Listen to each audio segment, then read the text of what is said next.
Oh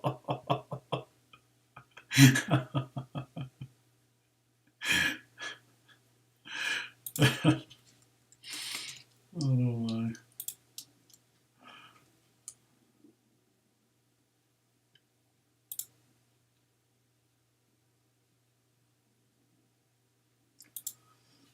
Um,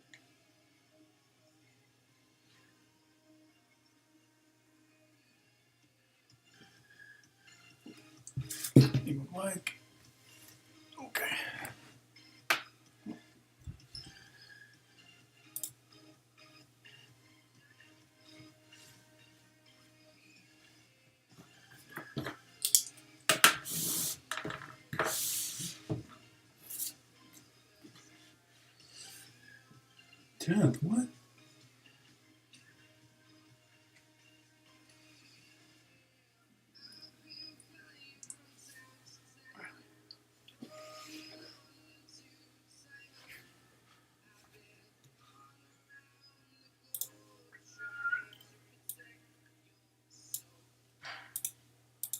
All right, standard go up to procs technique.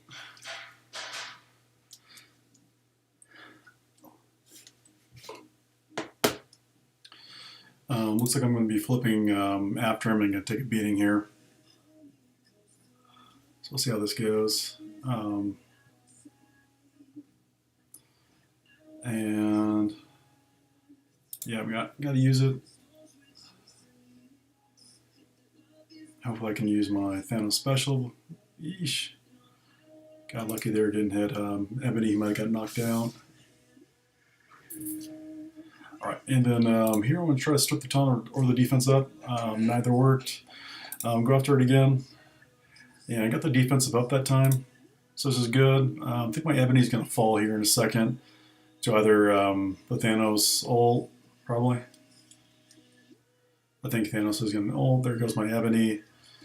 There goes their Ebony ult. So it's my Thanos is slowed.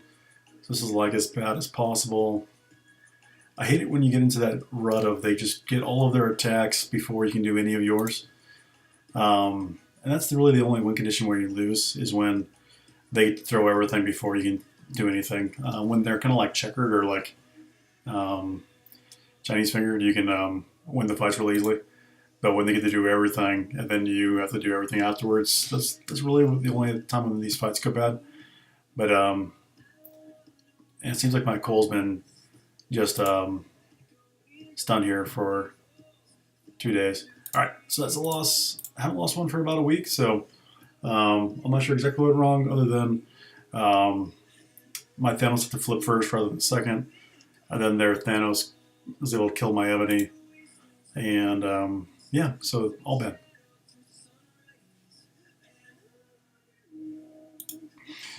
Cool. I don't lose too many, so it's not a big deal. I'll do one here. I'm still cutting down. Well,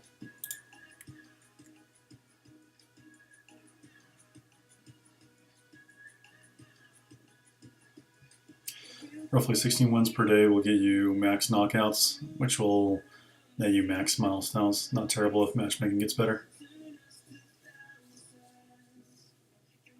Okay. Yeah, I'm wondering if it's just better not even to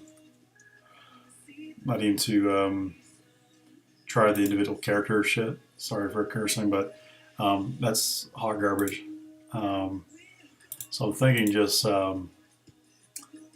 using strong teams just to get wins and saying screw this usage of the non PvP characters because it doesn't feel good right now.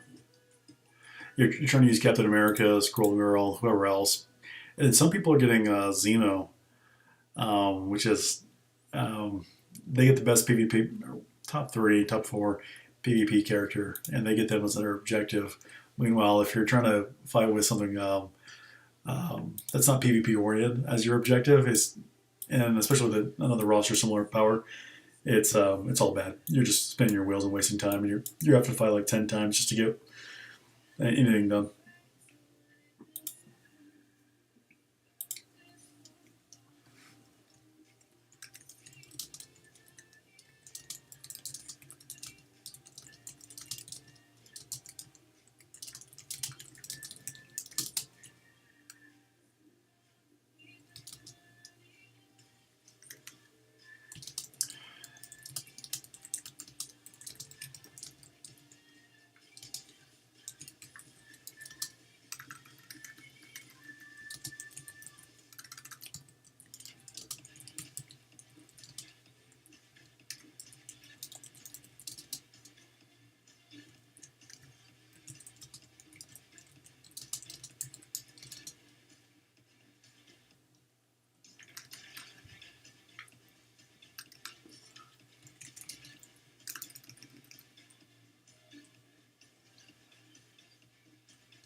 All right, let's load into the one. And so what I'm trying to do here is finish Beast, and I think going forward, this will probably be the only day until they change the structure of this, or actually run Beast in the, I'm not Beast, the individual characters as a daily objective. I might do the weekly ones because you have more time. They're probably 50, but I'm thinking I'm just for the dailies I'm going to ignore them. They give you so many lousy characters, like I'm trying to do abilities for Graviton I had today in Captain America. They're just so freaking slow. They're not PvP oriented. And then you're fighting against X23 and Zemo. People are using speed comps. They get ability blocked, your team gets nuked. And since they're inferior characters to begin with, for my roster, I don't have them built up strong enough anyways. So you're fighting against the tier 14, really strong 100k plus PvP oriented characters with these very tier 12 or below, like tier 3 characters that are just like non-meta in almost anything, and like maybe it's like a secondary war attack tune or on a supporting cast. But I would say save time. I'm almost done with Beast, so I'm just going to finish this. But going forward, especially on the dailies, when I was trying to use Graviton for 10 fights, it probably took me 30 fights, 25 to 30 fights with my 50 or 60k Graviton just to use 10 abilities because he kept on getting a ability blocked, and also because he's like the glassiest character I have. So they're trying to kill him first. So he always was pulling the Zemo or the X23 to nuke him right off the gate. So people were taking it seriously. So they're trying to kill him because he's so soft, and you're just wasting time. So for me, I would completely ignore the dailies unless it's a strong PvP character of your roster, anyways, and then by all means use them. But otherwise, what I would suggest people do is ignore it and then just run your strongest team every single time. Have fun with it if you like. Try different things, of course, but use it as a testing ground because you can get a lot of matches in there. But otherwise, if you're just trying to knock out and be as efficient as possible, just use your strongest PvP oriented team that isn't restricted or banned, and run them out there and knock as many wins out in a row as you can. Give me what, baby? I'm gonna be late. Love you. All right, so I'm going to keep canceling until I can get in a fight. And what I found from hearing everybody, I've been doing this for the last hour. It's been working better, maybe 2 hours. Is just keep canceling every 5 or 10 seconds until you can get into a match. For whatever reason, their system isn't working very well. So the thing that I found the most is just keep backing in, backing out. If you wait for 5 minutes, your chances don't increase. I think you just get stuck in the abyss. So if you don't get a match within like the first 20 seconds, just keep going in a loop until you find one. That seems to be getting the most traction to get into matches. Both players should auto to get the most moves out of the match. Yeah. Sorry, we're in Discord about this. Yeah. Yeah.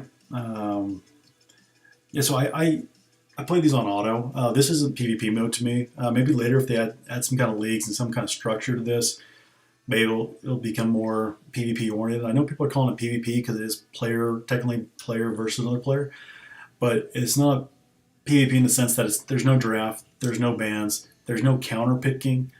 You have no idea if your opponent's playing serious or else they're going for objectives. I don't know if I'm punching up 300k or down 300k. So this really isn't like competitive in the sense that you have no idea. It's a complete put your hand in a bag and pull out whatever you get. So I don't know. I wouldn't consider this like competitive yet. Doesn't mean it's not hard. I just mean like everyone has a different objective, so it's a complete scramble. We're not going after the same thing, which is kind of what they intended, but also just like our objectives. Some of these characters, like some people that are pulling Zemo or certain other ones like Yo-Yo, those kind of things, are able to use characters that are much more viable in a PvP format, and then also characters that they have built up really strong. And other ones are using really low-end characters, Rhino or whatever it is, and they have no PvP applications, so you're just getting your teeth kicked in. It's not a very good experience. So hopefully there's some, I don't want to be completely critical. I want to be constructive as to how this could be improved. It just came out. And I'm sure there's 1,000 ideas as to what can be updated a little bit to make this a better experience for everybody. And hopefully, Scopely, Cerebro, and the FoxNext team are receptive of at least the envoys and whoever they're listening to. Hopefully, they're taking into account some things because they clearly didn't garner enough player input prior to releasing this to us. I'm really shocked that they didn't announce this to the players on the Envelope program, or at least some very, very end-game players to do like a sample test and see what people thought. Similar to what they did with the ISOs. And this is kind of a major new mode, and it seems like it's just kind of shooting from the hip. And it honestly feels like Blitz 2.0, and it might have been rushed because once they kind of opened the door on Blitz Sim, people were trying to rush that and get into the game as soon as possible, because we're all tired of Blitz. But I think they completely ignored the fact that we were tired of low quality time, and then they're giving us Blitz Sim, in a couple of weeks, and immediately replacing it with a very similar low quality time grind. It's just I don't know. Might as well just increase the rewards of Blitz to match this, and then just keep Blitz, because this is not quite PvP. And it's not competitive, and it's weird to throw these objectives at us. Like what they almost should do is give everyone the same. I think my problem with it is they give everyone a variable. Well, there's a bunch of problems, but one of my main issues is the matchmaking isn't parallel. You don't get great matchmaking either as endgame players or new players. That's an issue. This search function is obviously not working at all. Sorry, I should have kept on hitting it. And then I think they should just trash completely on the same pool of restricted characters. So instead of just banning 3 or 4 characters per arena, we have to pick characters of give us 30 total characters, and everyone that's playing that week or that day has to pick characters among that very limited pool. And then you pick the very best group of 5 or 6, 5 characters out of that mix. That you can, in order to make a very as competitive a team as you can or want to, but I don't know. It's pretty lousy when people are having to use really non-PvP oriented tunes and trying to grind this out, and then other folks are bringing in their powerhouse teams. There's just no balance to this. I'm not sure where the competitive spirit lies. It's very, I guess, like Mojo. If you're into the lore of the X-Men comics and what Mojo was about, he didn't really care either. He just threw people in there, and if you survive, you survive. And you've died, you die. So that's what this kind of feels like. So true to Mojo, I think it probably hits the Mojo spirit, but from a competitive gameplay standpoint, this is not it. And hopefully they make it more enjoyable to where at least you want to, at the very least, it needs to be a mode where you want to manually pilot a fight. And since they made it such a grind with 100 levels of this, there's no incentive, at least currently. Maybe once leagues come out, there will be, but currently there's no incentive to even try to win fights and slow down to really pilot them all like I would in a PvP tournament, against Nietzsche and Kiyoma and all those guys. So you want to win everything, and you can still do that here. But like, why would you? This is already slow enough to try to get matchmaking. Why would you slow down and make every fight like an 8.3 blitz fight where it takes 5 minutes? Like, you just want to bang these out, win or loss. Even if I lost that, just all I'm trying to do is knock out these some blaster events with Yo-Yo, Captain Marvel, and Symbiote Spider-Man, because I have to do a blaster challenge or objective, and then I have a couple more abilities I need to use for Beast, and then I'm done with Beast. Beast is not PvP oriented at all. Like, he's worthless, and so the only reason I'm using these, and I'm getting about one ability out of him every 2 or 3 fights, and I haven't been really watching. I'm wondering if this actually is ticking right, but like, you have to fight just a motherload of times just to get any abilities out of these bad characters that you have in your roster. It's just, this is brutal. It's very, very dissatisfying right now. I'm going to roll with it for a little bit, but we're on that right now with buying to each their own, and I think the value is there for this, to actually buy the Game Pass, Battle Pass. One thing I dislike greatly about their Battle Pass is it's not free for logging in. You actually have to do a lot of work to get it. Even if you pay, you have to pay them for the chance to get these rewards. Like this team, he's probably running the best team he can. Maybe he has a bio challenge. Maybe he has a Zemo kind of objective. Maybe he has a Negasonic objective, because she's not really PvP oriented herself. But it's like, my goodness, I'm not really using like the highest end. Some of these characters are good, but Captain Marvel's really not too much of a PvP character anymore. She's probably like 2nd or 3rd tier PvP, so she's not terrible, but she's not really PvP. And this guy's using a stack team with Zemo and Ebony Maw, and I don't blame him. But I don't blame the players at all. But it's a weird stretch where, like, are we trying to win and just use your best PvP team you can, or are you trying to use these nitty objective characters who have no business in PvP? But we're just doing it because Mojo said. So it's a strange thing right now. Like, I wish they would restrict the pool to where we're all picking from the same character list, and then let us do fights. Or like, everyone has a different pool of 30 characters or something. But if it's just like everyone brings in 4 of their 5 best characters, and depending on how many characters they're trying to grind for the objectives, it's strange stuff. Like, I don't know. And even if I lose, like I said, it's still better from an efficiency standpoint just to get these things over fast as I can. I can get done with Beast. I can get done with whatever other objectives I have, and then immediately switch over just going for wins and going for knockouts. And then I can bring in the very best team I can, which, still going to lose a lot. But like, I just played a match. I didn't get one stupid ability thing used, because he sucks. He fucking sucks. You play these stupid matches, and you literally cannot. So I'll try Drax in here to see if friggin' Beast can get an ability off. But I just need to use 3 abilities. But this, and where is he at? I think he's 55, 45K. I mean, he's tiny. He's not big. Where's Beast? He's not good. But it's just ridiculous. Like, you're wasting your time. Like, absolute waste of time. So he's 50K, which is tiny, but it is so difficult to even get him to use an ability before he dies. Like, this mode is, I guess that's what they're saying. Hey, use all these random characters that no one really uses for PvP, and then force all these players to build them up to like 100K, 90K, to where it makes their daily objectives easier. So it gives you an incentive. So that's what I'm thinking they're doing, is they're sprinkling all of these varied characters that you're forced to use as objectives, and then hoping you'll build these up and invest more resources into these characters you normally wouldn't build up as high, because Beast can function in war, 50 to 75K fine. He doesn't need to be 100K. But for this mode, to get an ability off, it is freaking hell. Like, unless I'm punching down, or else somebody's taking another silly team like I'm bringing. If they bring a PvP team in there with Zemo, it doesn't work. The Zemo's just going to clear the Drax taunt. I can't get through it. You literally can't get a special out. So I'll see if I can get an ability out this time. But This mode right now is hot garbage.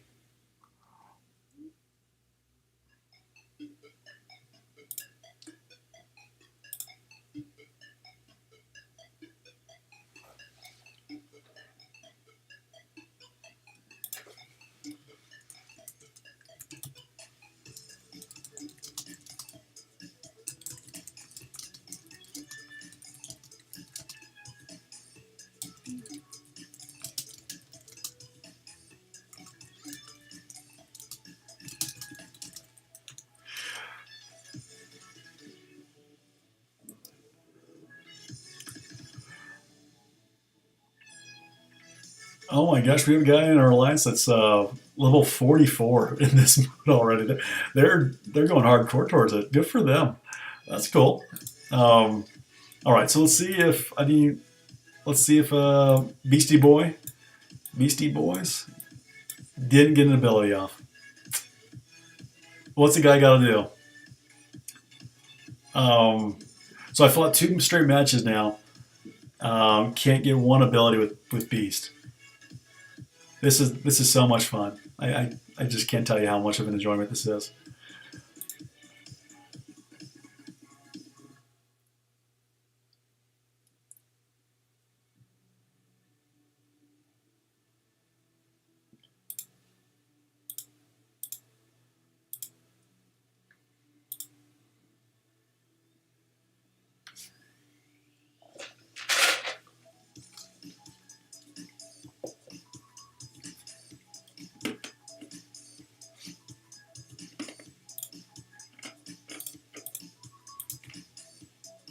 So so one tip is the quality of life. If you don't go after these individual characters, which I don't plan to, I'm just trying to get these last three for Beast that I'm done doing that, and I won't do it for the dailies going forward. Unless it's a PvP oriented character, I'm not going to go for it anymore because it makes this mode extremely unfun to even do it. So you're just going to bring in, at least for me, I'm going to bring in and I'll probably try different teams to keep getting as competitive as I can, but I'll just bring in my best five blind PvP character teams or team, and then try to win as many knockouts as I can, or as many wins. I'll still play on full auto, but I'll bring in what I think gives me the best shot of winning in a full auto style match. So I'll just keep doing that. But hopefully I can get these last three. I got 47, so I'll get it done tonight. But and this is a good match. Oh no, he has emo. Never mind. He's going to wipe all the taunt from Drax, and then they seem to always go after the lowest power characters. So we'll see if he ability blocks Beast. He might ability block something like Black Bolt, but no, they always seem to go after Beast. And maybe it's because he's in the middle. And that's probably something else I'm doing wrong. Is these guys are probably playing on full auto, but the auto selector puts your character in the middle. So just one tip, I didn't even think about this, is even when they're doing auto, don't put the character you're trying to grind for in the middle because they're going to target that character right away. Okay, let me write that in Discord. Okay, tip. Since every mother effer uses Zemo, do not place the 4 objectives in middle, as that's default to be auto targeted. Move them to side. All right, so that's all I need to learn and do. I didn't even think about that, and that's probably why my beast isn't getting many abilities. So that's something I need to do better. So that's fair. There's some learning there, and something I can do to kind of be aware of how people are playing. People are putting on auto like I am, and it's auto targeting the character in the middle. So I'll play this, and that'll give me a better shot. They're going to auto Phoenix, and then my BC will be over on the side, and then hopefully they'll at least have to click over there to get him. This is DOA mode in my mind. What a hot piece of garbage.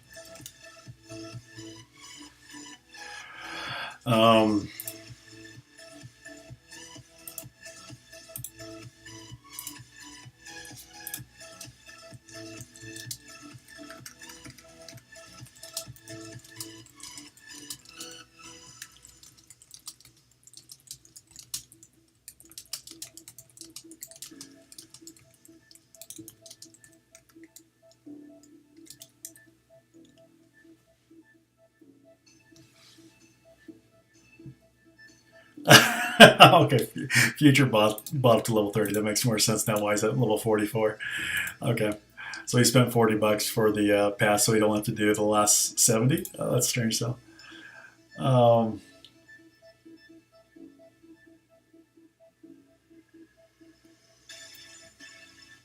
well, no, you know what? The community's so great. It's funny. Like everyone's, I'm very critical of the game, and I want things to be improved. And I get frustrated when the game devs don't care about the player opinion of the game, and they just force things down our throat. And that's where I get frustrated. Is that like the game has so much potential, and there's so much love coming out from the players, and so much money spent propping up the game. It's like um, we don't ask for a whole lot. I know there's a lot of salt that gets thrown around those kind of things and terms, but like really all we're asking for is, hey, we're asking them for excuses to play their game and give them money.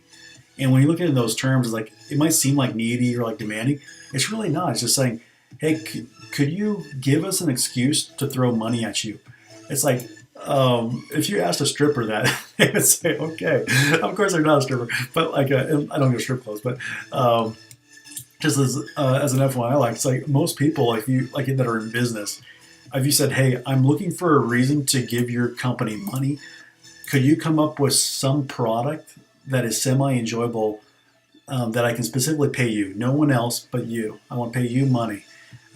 Here's like a general idea that I would like. Can like in 6 months, can you come up with something like long timetables too? Like we're not even urgency. Like once a year, can you come up with a new mode of content that we might find semi enjoyable and be able to throw more money at you due to? And I think it's a pretty low bar. Um, and I just understand like a lot of people say, oh, they have to have a certain level of profit, and that's totally understandable, and that's never going to change. That's business, and that's perfectly fine, and that's how they should run it. But when the only motivation is profit and it's not there's never any kind of onus or responsibility to the quality of their product to deliver something that their customer wants to continue paying for and continue brand loyalty, then there's a breakdown. Like yes, the profit motive is there. I'm a capitalist and I'm all about that, but there has to be a incentive for your car drivers to keep buying Mercedes. Like you need to make them love your product and not just like what it was in 1990, but what it is in 2020, going to be in 2021. So like, I hope there's some announcement. Another thing, besides the Mojo thing that I'm a little let down with, is there hasn't been any updates yet for the 2021 roadmap, and I thought we might see that by now, and I was hoping to get that. So did I get this stupid Beast? Okay, I'm done with Beast. Thank goodness. So I probably played like 70, 80 matches just to use 50 Beast abilities, which is just so frustrating. Like you literally have to play, and this is a weekly thing. I just knocked it out one day, but I just got so frustrated even having to use it. This is just dumb. Like I don't want to use Beast 50 times in PvP. You're forcing people to use characters that aren't PvP oriented characters. These are like F or D characters for PvP. They have no use. C at best, and like on a tier list. So yeah, don't make us use characters that aren't used for the mode. And if you are, you gotta have some kind of restrictions other than just banning 3 characters, because there's so many strong PvP characters that are left in the pool that I don't understand the mode. That's why again I think if you're just gonna throw a lot of characters in the pool and see who comes out on top, banning 3 really doesn't do it. You need to ban. You need to only like allow again like 30, 40 characters, and people have to pick from that. And then maybe this day, player A can only pick from 30 characters. Player B can only pick from 30 characters, and maybe they're different, something like that. But forcing us to use specific characters, that can be done, but it has to be on the same kind of tier level. And I don't think Scopely knows what a PvP tier list is. I'm sure they've heard of it, but like they haven't developed them themselves, like Nietzsche, Kiyoma have, and they probably don't care or understand that Beast is not the same as Zemo. So if you're using Beast as an objective and somebody else has Zemo, you're at a major, major, major disadvantage. If you're trying to use other characters. So yes, I could use Zemo as one of my other characters to go in there. But I'm also trying to knock out some other, bio brawler. So it's just, yeah, this mode needs a lot of work if there's going to be any balance. If it's just going to be knock out these objectives, I think a lot of people are just going to say screw it, like I am. They're going to not do the character ones, and they're just going to go after. They're just going to plug in their best teams every time, and try to win as many as they can every time. So, like for me, I'll get out of this. I'll just use this as a default to build something off of, and then I'm probably going to bring in Zemo. Oh, where was my? I'll do my verse battle favorites, and then I'll probably just use some mix of this, where I'll something like that. Not Symbiote Spider-Man though. It's either gonna be X-23 or Zemo. I'll probably bring in Zemo. Maybe Doc Ock over Black Bolt. So something like that. Maybe Black Bolt. Maybe Ebony. I'll try some different configurations, but I'm gonna bring something like this. And I'm not going to be worried about chains like using Hela, even though that'd be really effective. So I just want to put it on auto and get this thing done. So I'm just trying to, now all I'm trying to do is, I think I have, I don't know if I have any bio characters in here, so I'll do that over the course of the week. Brawler, knockouts, dang it. So I need to use bios and brawlers. Okay. I'll redo this. Sinister? This is weird, I had to click on a bunch of times there. So bio and brawler. So let's see if I can, these are the bio brawlers. So maybe I can just knock out 2 stones here. So I'll probably try even a silly team. I'll try to knock these out. And then use abilities bio, use abilities brawler. So now I'm just trying to use abilities, and I'll try to use fast characters. And then just see how many I can. I'm going to get absolutely mollywopped with this team, because this team is not good for PvP whatsoever. But I'm just going to try to knock out this event. And I normally would be using Carnage, but he's banned. So like I have to use bios and brawlers, but the best PvP character, Carnage, out of the group, is banned in the mode. So it's just, I don't mind the scramble, but they're just going to have such a hard time competing this. I would much rather have had just balanced PvP, or even the same mode but balanced. That would be my number one thing suggestion, besides fixing the searching for matchmaking, would be make all this balanced. That way, even if they're bringing in Zemo compared to mine, I can't beat this team with Zemo and Emma and Black Bolt. I'm just getting slaughtered. But at least you're not getting killed by like a 7-star Zemo, and this one doesn't look to be, so I'll get a couple abilities off here, but he's just so quick that you're at like a major disadvantage. And I'm just running a scrappy team just to get done with this as fast as possible. But I gotta admit, they're using so many objectives that are absolutely worthless for PvP. So either make it PvP with no character requirements, or really limit, like drastically limit the characters we can use, to where you can't just use the absolute best ones, and then a couple. So this mode needs a lot of work, and it's a shame that they introduced it in this state and didn't get any player feedback, or bring in like a sample of 10 players from different parts of the game but that are very active. Bring in some envoys, bring in a couple players here and there, and get some input. Because, let's see if I made any progress here. So I need 8 more bio abilities and a lot more brawler. So I'll keep running this for a little bit. But yeah, this is nowhere near a competitive team. I'm just trying to knock out these things. And at some point, if they start making this like a ladder too, with like based upon victories, I don't even know what to say. Like, this mode is like stretching too many different directions. Okay, does it matter if, are you trying to hit your objectives? Are you trying to win? Or are you required to use these stupid characters that don't matter for PvP? Or, what's the goal? Like, are you trying to get to the end of the 100 level ladder? And I think they need to pick a direction, because right now they're pulling you in 4 different directions as to what you're trying to accomplish, and it makes us feel really poor. So yeah, hopefully they get some clarity as to what the hell they want us to try to accomplish here.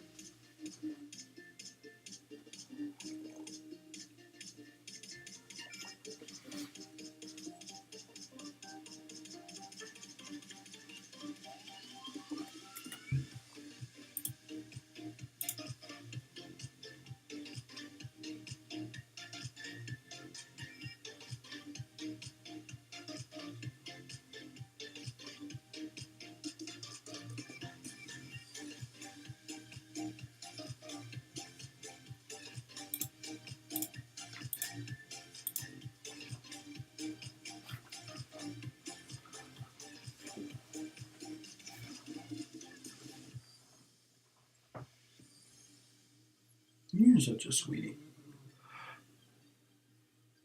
Right, so I'm punching down 100k, and he's just using a for fun Guardians team, so he probably has some kind of Guardians objective.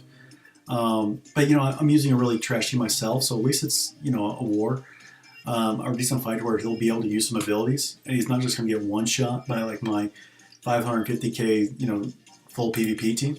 So like this is about as good as I could hope for from both sides. I think he's going to get to have some fun, and I'll get to use some abilities. And really, I want to say fun, but we'll both be able to get to use some abilities here. So focusing on auto, again, I don't care about winning. I'm just trying to use abilities. So we'll see how that works.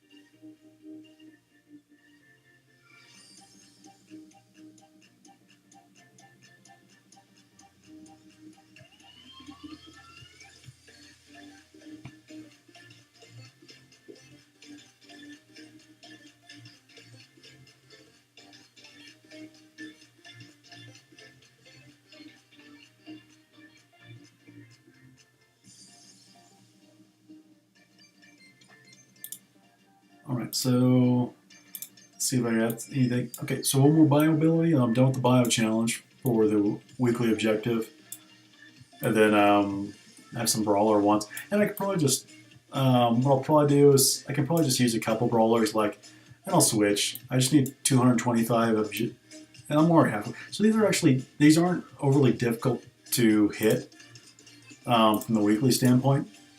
Um, but they're not enjoyable. So I'll just use those two. That's probably enough to inch my way up on the brawler side. And then I'm just going to use a stronger kind of group here. My Zemo's still pretty small.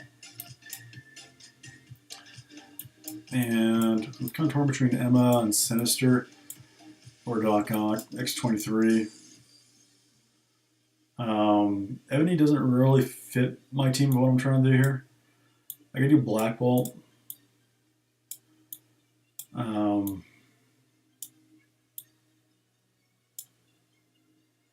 Emma's really strong in PvP.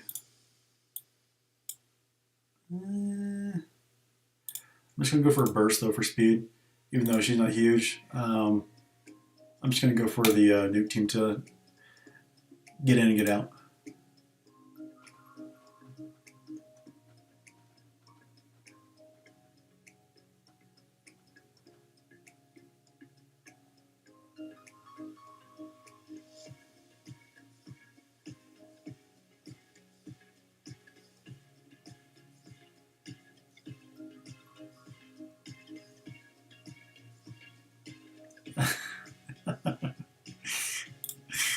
Our chat's pretty good. So yeah, Zemo, Black Bolt, Phoenix, and then he's got some objectives for Graviton and Hawkeye. I had one for Graviton. I didn't have one for Hawkeye. Neither are PvP oriented, so he's just using those strictly for the objectives. And it looks like it's his Zemo's turn, but he's not playing. So I guess I'll wait for him to come back in. Hit the button. Hit the button, buddy.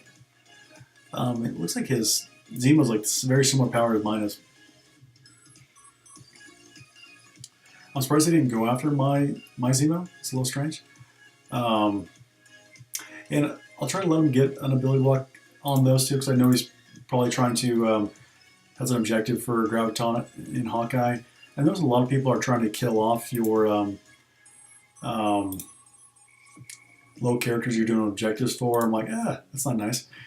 So I'll give him a chance to use some abilities there. Well, I tried.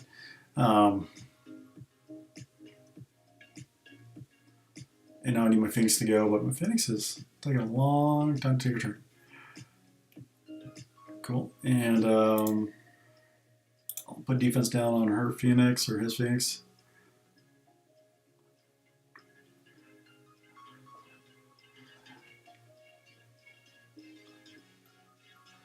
And gotta suck them all up. She comes out. ability lock. Goodbye. All right. I don't know what the power difference was, but he was definitely using more objectives. But again, like he's using kind of like a middle thing. So like depending on how many PvP characters you're using, like you're just gonna get trounced in this mode. And it's not fun to try to use these objective characters. Like that's the main problem is that there's just such a huge gap in balance between objective characters, on the most part, and then PvP characters. And trying to like mix those worlds is no go. Like, yeah, it just doesn't jive. Like he's trying to use a 67 and 51, like I was doing earlier with my beast and my graviton. And I'm all my lowest one's 89k basically. The lowest on his is basically 89k as well. Besides those two, they're just worlds apart. And if they're trying to say, hey, you need to build up all these random characters we're going to put in here to like 90k to be viable to use their abilities, man, I don't know. That's pretty weak sauce. So I guess I did the bio one's done. So now I just need to use brawler knockouts, and then I'm done with the weeklies, brawlers, and yeah. So I'll stick with that. I'll keep using Symbiote Spider-Man, even though he's not really my PvP team. But I'll keep rolling him. And these aren't overly difficult to use, but the daily ones with these stupid characters are going to be the most frustrating point. I think the weeklies for a certain character, you just do a few of them a day and you'll get through it. But the dailies to do, and it is a lesser amount, but when you keep getting these awful characters, it's just such a poor experience. Yes, I don't think everyone's going to be really excited about that. So I'm hoping they tweak that somehow and make it more enjoyable.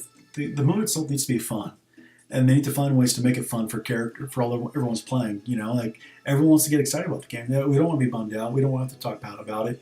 We want to enjoy these things. So make it enjoyable. We shouldn't have to bring the enjoyment to the game. The designer should be making us thrilled to play the game. Like, oh my God, can you believe this new mode that came out? It's freaking awesome.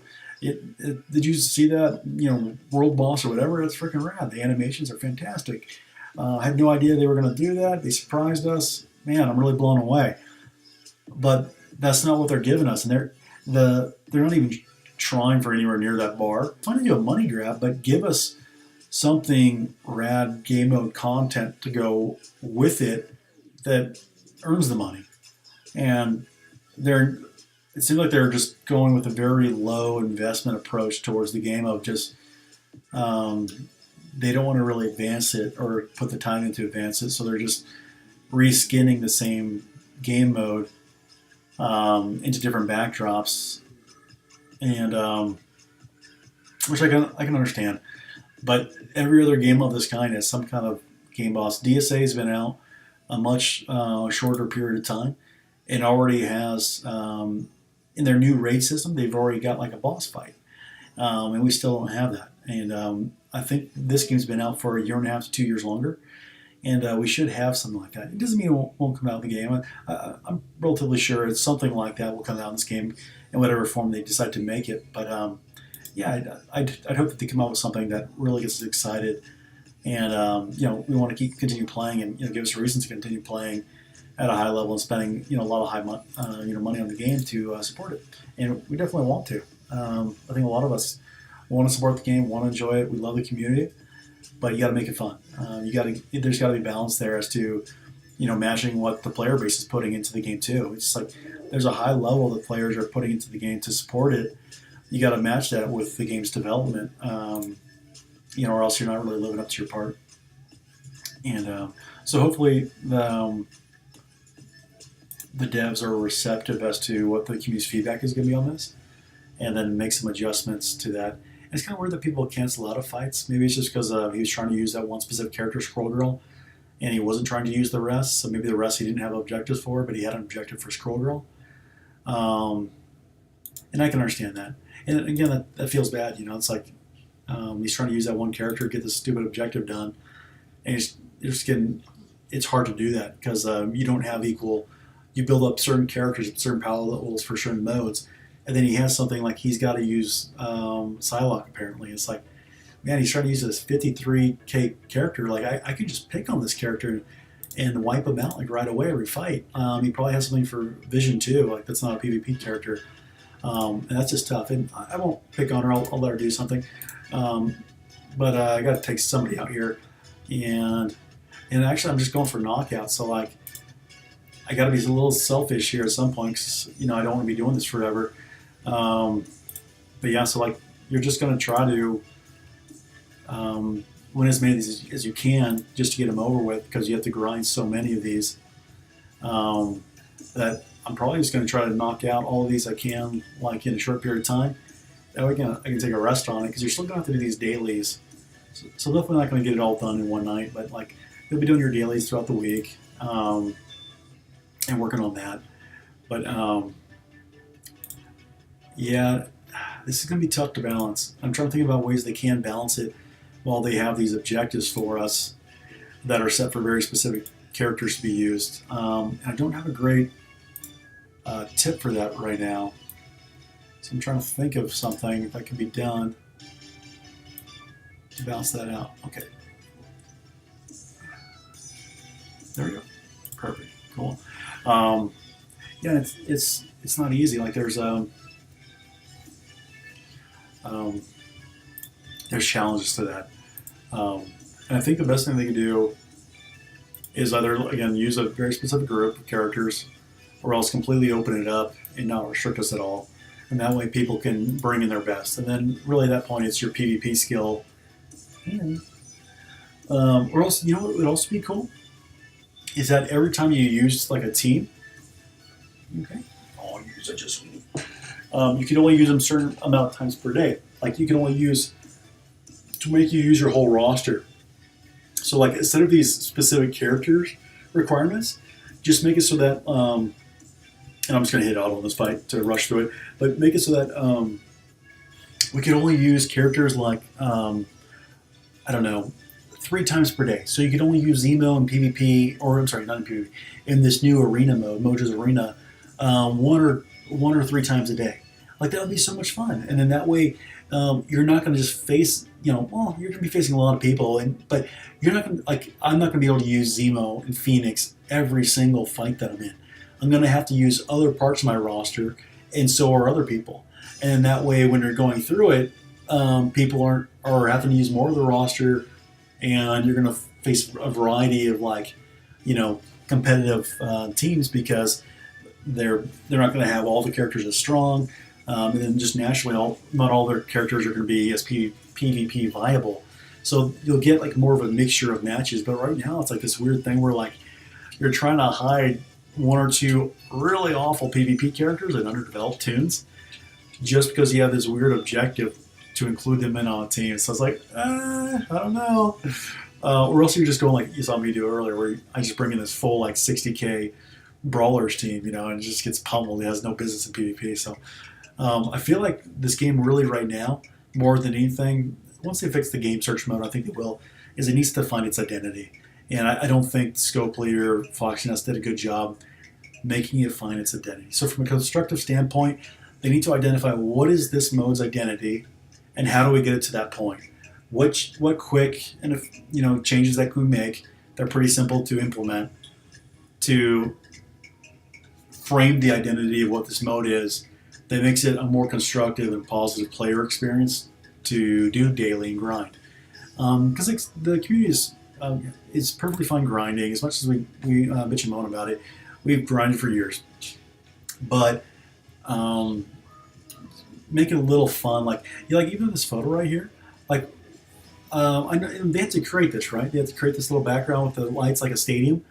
Why couldn't they have created a backdrop with a sports monitor up here like they're showing where we're playing? So like every fight you load in on, instead of the normal background screens that we see the maps, give us one that's Mojo's universe or Mojo's battle. I don't know, like in Ragnarok with Thor, you're fighting in the arena. Like they should have made this more fun by giving us a really bitchin' map to fight on, and then at least like, hey, the mode sucks, I can't even get into a match.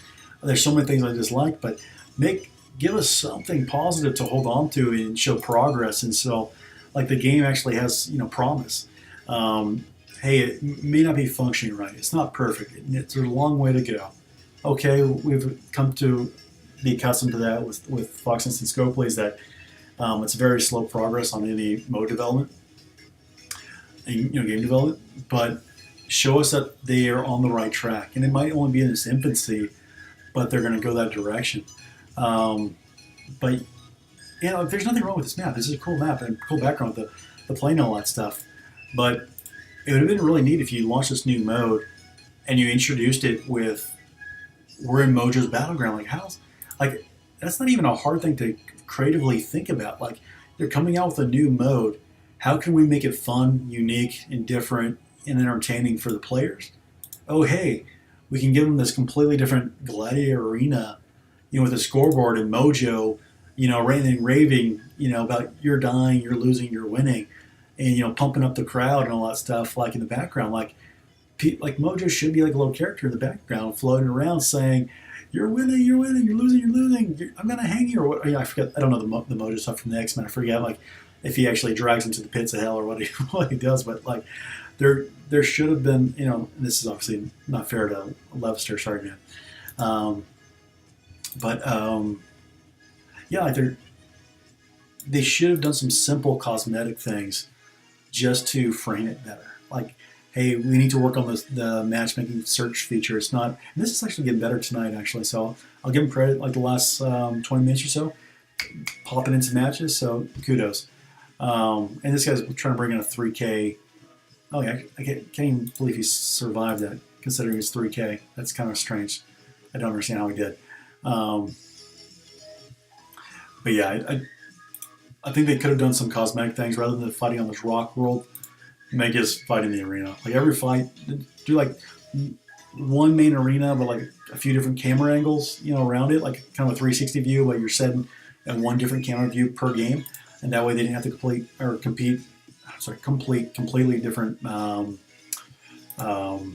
arenas. You just do a 360 map, and every fight you're kind of fighting in a different angle depending on which side you're on or something, and then boom, you're done. And like that would have been such a huge difference to the feel of this, and players again for that promise of, hey, we have this idea, we're just starting out, bear with us, we want to make this fun and exciting for you in 2021, but we just want to give you guys a taste of it, so we're going to introduce it now.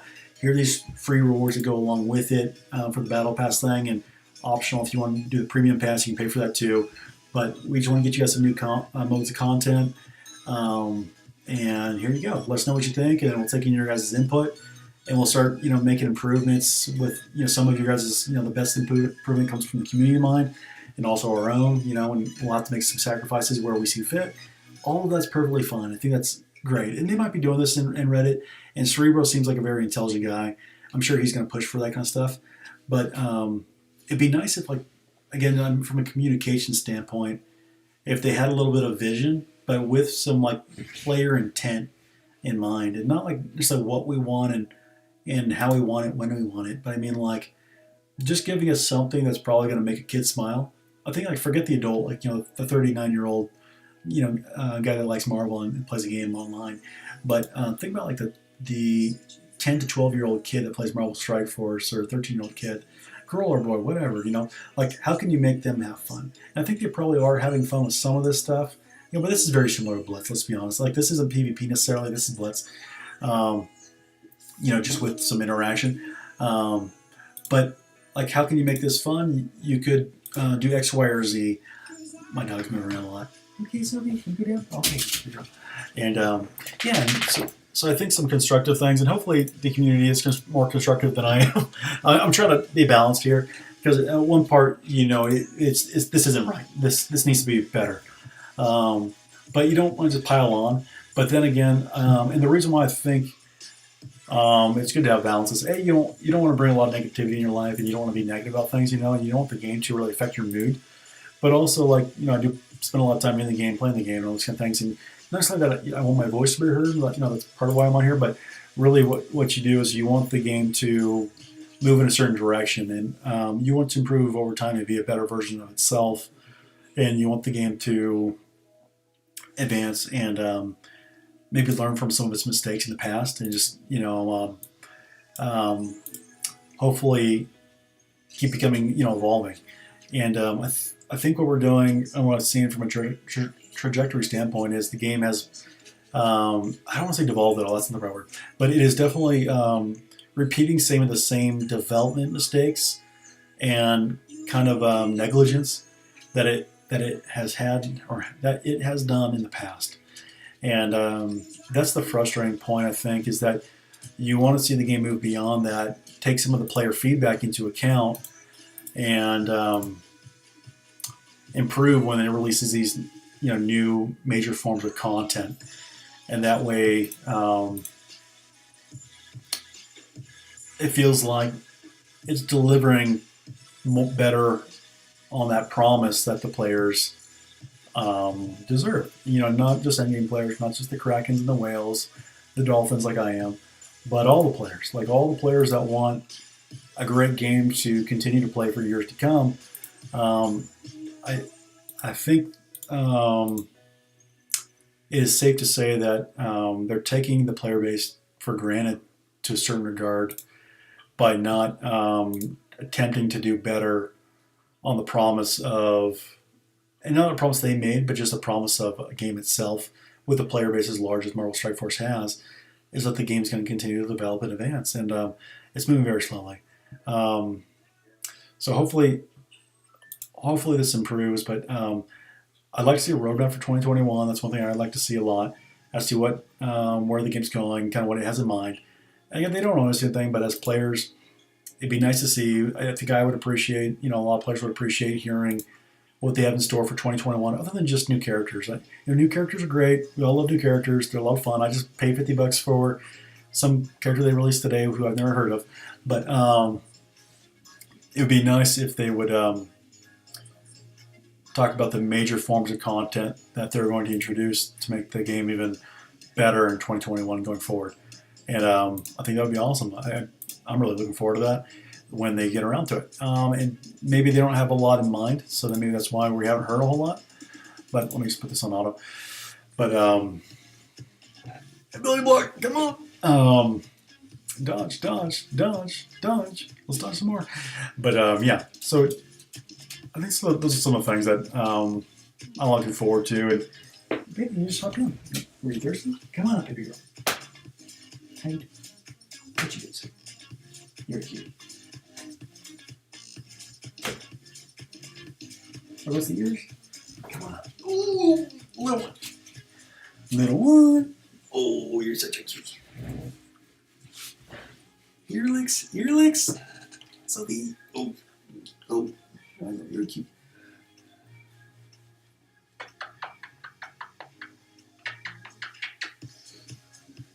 Yeah, I think a lot of this stuff I think is just frustrating from an adult rational perspective, because it's very easy to see coming. So it's like, I think you just wonder, have they tested much? I don't mean extensive like bug testing. Like, I'm sure they are doing some stuff like that, but are they having anyone, even amongst themselves, like imitate what a player would feel like? And I know like a lot of them have accounts, but it's like, do they have somebody like remotely?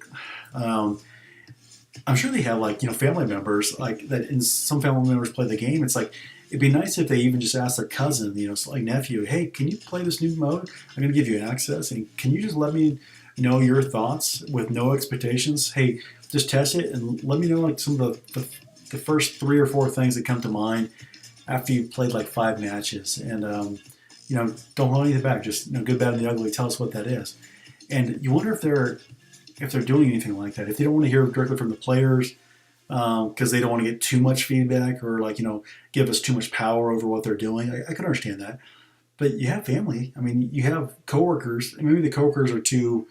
They don't want to critique each other's work. But again, it's easy to ask a family member, hey, can you try this? Can you let me know your thoughts? And like, this goes back to school. Like, when you're going to give a speech, like you practice speech in front of a sister or brother, or parent, and have them give you some tips. Hey, just try to look up a little more. Try to look at the audience. Try to do whatever.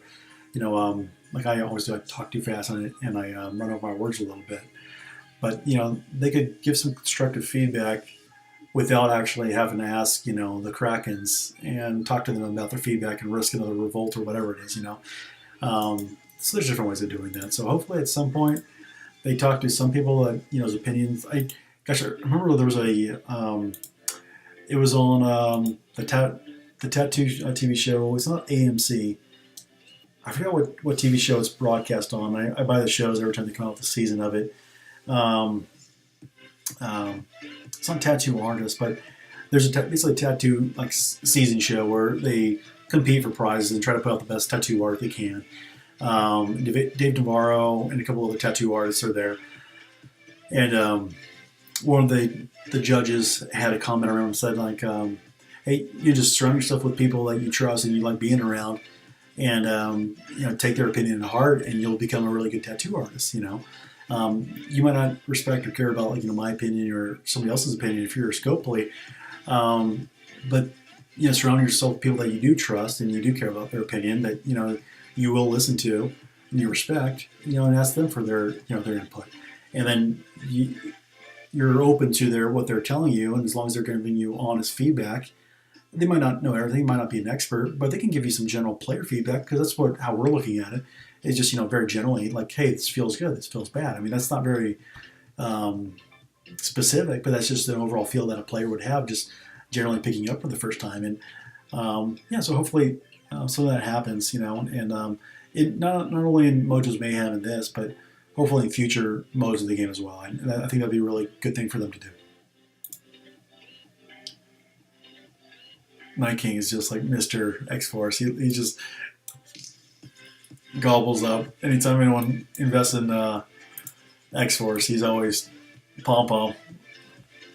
All right, so I've got like 80 more knockouts. I'm 2/3 of the way there for the night. So I think I'm done on Mojo stuff. Did enough of that.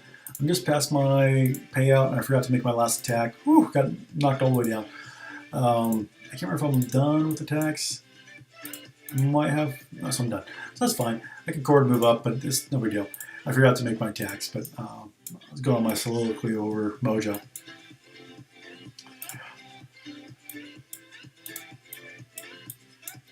And that's one of the things I think they should have done as well. Is it would have been also have helped them if they introduced Simblets prior to introducing Mojo's Mayhem. It's clearly not ready. That's very evident. And also give the community and the player base some good news, and then tell them, hey, while this next mode is still in the works, we're going to let you guys test it out, and here it is, enjoy it. But they keep throwing things out very roughly, and it's very obvious they're using us as beta testers, as OMG puts it, and we're testing to see if things are what the bugs are, and they're not doing enough on their side, which is very odd. I guess they're having different servers based upon the content. So running Blitz probably has a certain load where they have it on specific servers, and PvP does as well. And it sounds like Alliance Raids is very similar to Blitz. So not Alliance Raids. Real-time Arena is very similar to Blitz, very similar to PvP in how you load up fights and battle against other teams. I guess it's held on different servers, but you would think they know the numbers of kind of the load capacity and all that stuff, especially anytime we're just starting. And I think maybe that's another aspect of it that they didn't really figure out, is that they didn't anticipate correctly how many of us would be coming along to try it for the first time, and and maybe they knew they didn't have enough bandwidth for it, but they're kind of have enough bandwidth for what it's going to be like on day 7 or day 5 once the initial spike comes down. So maybe they're saying, yes, it's going to crash and have all sorts of performance issues in day 1 when everyone's testing it. Day 2 the same, and then the interest will subside a little bit. The peak will be over, and then we have enough bandwidth for what we projected to look like from an activity standpoint on day 5 through beyond. But they won't have enough for the peak. And I'm sure a lot of tech companies do this, where they don't have enough bandwidth for the peak, and they know they're not going to hold that, so they're not going to build for that anyways. So they're not going to build out enough servers to handle the peak, because they know that's just a one blip in time, and then it's going to come down to like a certain percentage below that. So hopefully they have enough bandwidth for that below that level. But again, I think that there's different ways of doing that. You can do what like League of Legends does, is you can cap entry, so everyone's not running into it at once, and you say, hey, we can only let like a certain amount of players into this at a time, and then you can ease that back and let everyone in as they come on day 5. But the first day or two, you ease people in and you restrict it. That way, they're not crashing your server and it doesn't feel so bad. So I think there's things like that they can do, and it looks like there's. I think I'm right because going into tonight now, it's 11 o'clock in EST. Obviously, EU is sleeping. Matches are being found much faster, and maybe they've done some fixes, but I think they've all gone home. I imagine was what I'm talking about with bandwidth, and they didn't have enough for the peak, and now the demand's lower, so the service is performing better. So I think that's what's going on, though I obviously can't say for certain. So it looks like he has a Zemo. Or he didn't have a Zemo. He had an Elsa requirement. I'm just going to ability block Hela. I'll take her out of the fight. And that's, I think, GG. I think that's GG. I don't know who's going to, yeah, Elsa. So, and I'm probably, looks like his characters are lower in power because they're not taking hits very well. And I'm going to save Doc Ock for a bigger blow from somebody because he heals up and takes a 100% turn meter when he gets knocked below 20%. So I only want to hit him when I can KO him. All right, so it should be, I'll put defense down on him. I'm going to suck up the defense down and stealth CM. And then I'll try to put a big shot over on Doc when I can. All right, and then I'll try to kill him. It's weird, he didn't get 100% turn meter there when he knocked below 20%, so I'm not sure why that doesn't kick in always immediately. Like sometimes it, maybe I think it's 10% outside of war, but he was clearly under 10%, so I'm not exactly sure why that's not always working as it describes with the turn meter game. I couldn't say.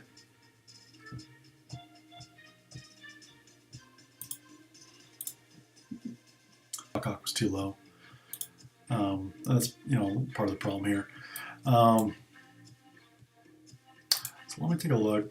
So level 8, I would have 8 more Zemo shards. Let's see where I'm at. So I'm at 31,300. So this, even if I bought this will get me to about a third of the way to 300. So it wouldn't even star me up on Zemo. I'm not saying that's not worth it. I think the $20 for this is worth it. I just need to see how this is to complete if I'm not doing the character specific objectives, because I really don't want to do those. Yeah. Can you lick your foot but not me? I know, I love you, but I don't want to be wet, baby. You're making me wet. You're a cutie pie. Okay, look whatever you want. I know, I love you. She's such a little sweetie.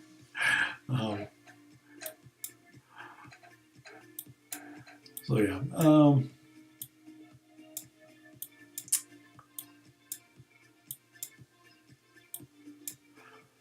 And this is a lot of stuff to do for a month. I mean, it's just a long. I wonder why they decided to make it 100 rather than like 50 or 30, and then just make it every time you get through something, you get all these consolidated rather than broken out by 100. Not that it's the wrong choice, but I wonder what the thought process is on that, because it's that's definitely a grind, and it comes across as a grind rather than making it could have been the same amount of points or experience or fights you needed, but just do like 30 for the days in the month or something like that. However many days, it's how many things there are. Not that it had to be. It definitely didn't. But I'm curious why they went with 100, because like you could also make it 1,000 too, and like it's like, oh my gosh, 1,000, like what a grind, just because it's so long. And in the same sense, 100 is pretty long from a standpoint of like checkpoints to get through. You could make this million and make all these fractions if you wanted to. So I'm curious why they made it that way rather than just consolidating a lot of stuff. Like collect all the ones with bangle bracelets on them and reward them on one thing. And that might only be the only one. I don't know. But I know there's a bunch of red trophy cases here for training or a few. There's a few of those. So I'm wondering why they just didn't consolidate a lot of these things. But they probably had something in mind, and maybe they wanted it to look like a lot more. So hey, if it's only like 30, reward tiles or 10, it probably doesn't look like a lot of stuff. Even though there's probably some like brain stuff in there. But if you make it 100 and they have to scroll all the way across and across and across and across, it looks like, oh my gosh, they're getting so much stuff. Can you believe it? For $20, where's the open the credit card? And really where it's all consolidated, it appears like less because it's just in big piles. So I don't know. And I'm not saying this isn't worth $20 for Scopely's offers. I think this definitely is. But there's a time element to it. Again, this isn't free. This is time. And the premium guys still have to do the same amount of fights too. So quite torn on it. They need to make improvements. Another thing too is that this stuff, it definitely is a complete cash grab because they're not making a lot of the stuff farmable in the amounts that we need to. So now to advance your roster, you have to buy this, and I don't have a major problem doing so. But if they make this, I'm curious how restricted they make things. If this is going to be the so instead of making you be able to farm a progress for your roster to tier 13 and above, it's locked behind this battle pass going forward to really make gains, and they're not going to do events or other things to gain momentum in your roster. So I guess that'll be something that I'm curious about is the direction they take on that. And it's to be seen. We don't know. And hopefully they find a good balance for that. I did pull a 7 red star Shatterstar today. So this guy, I haven't read his abilities yet, so I'll take a look at those now. I had a 4 red star orb, so I believe it or not, I tried Seed Theory. I wasn't intending to, guys. I was just pulling basic orbs. I wasn't on stream. I did this right after the reset while I was listening to, I think, Remnix or OMG stream. That's when I pulled it. And I opened, I think, 4 basic red star orbs. First one, I can't remember what it was. Second one was a purple, and the next 2 were pinks. I said, what the hell? I guess I'm in a good seed, apparently.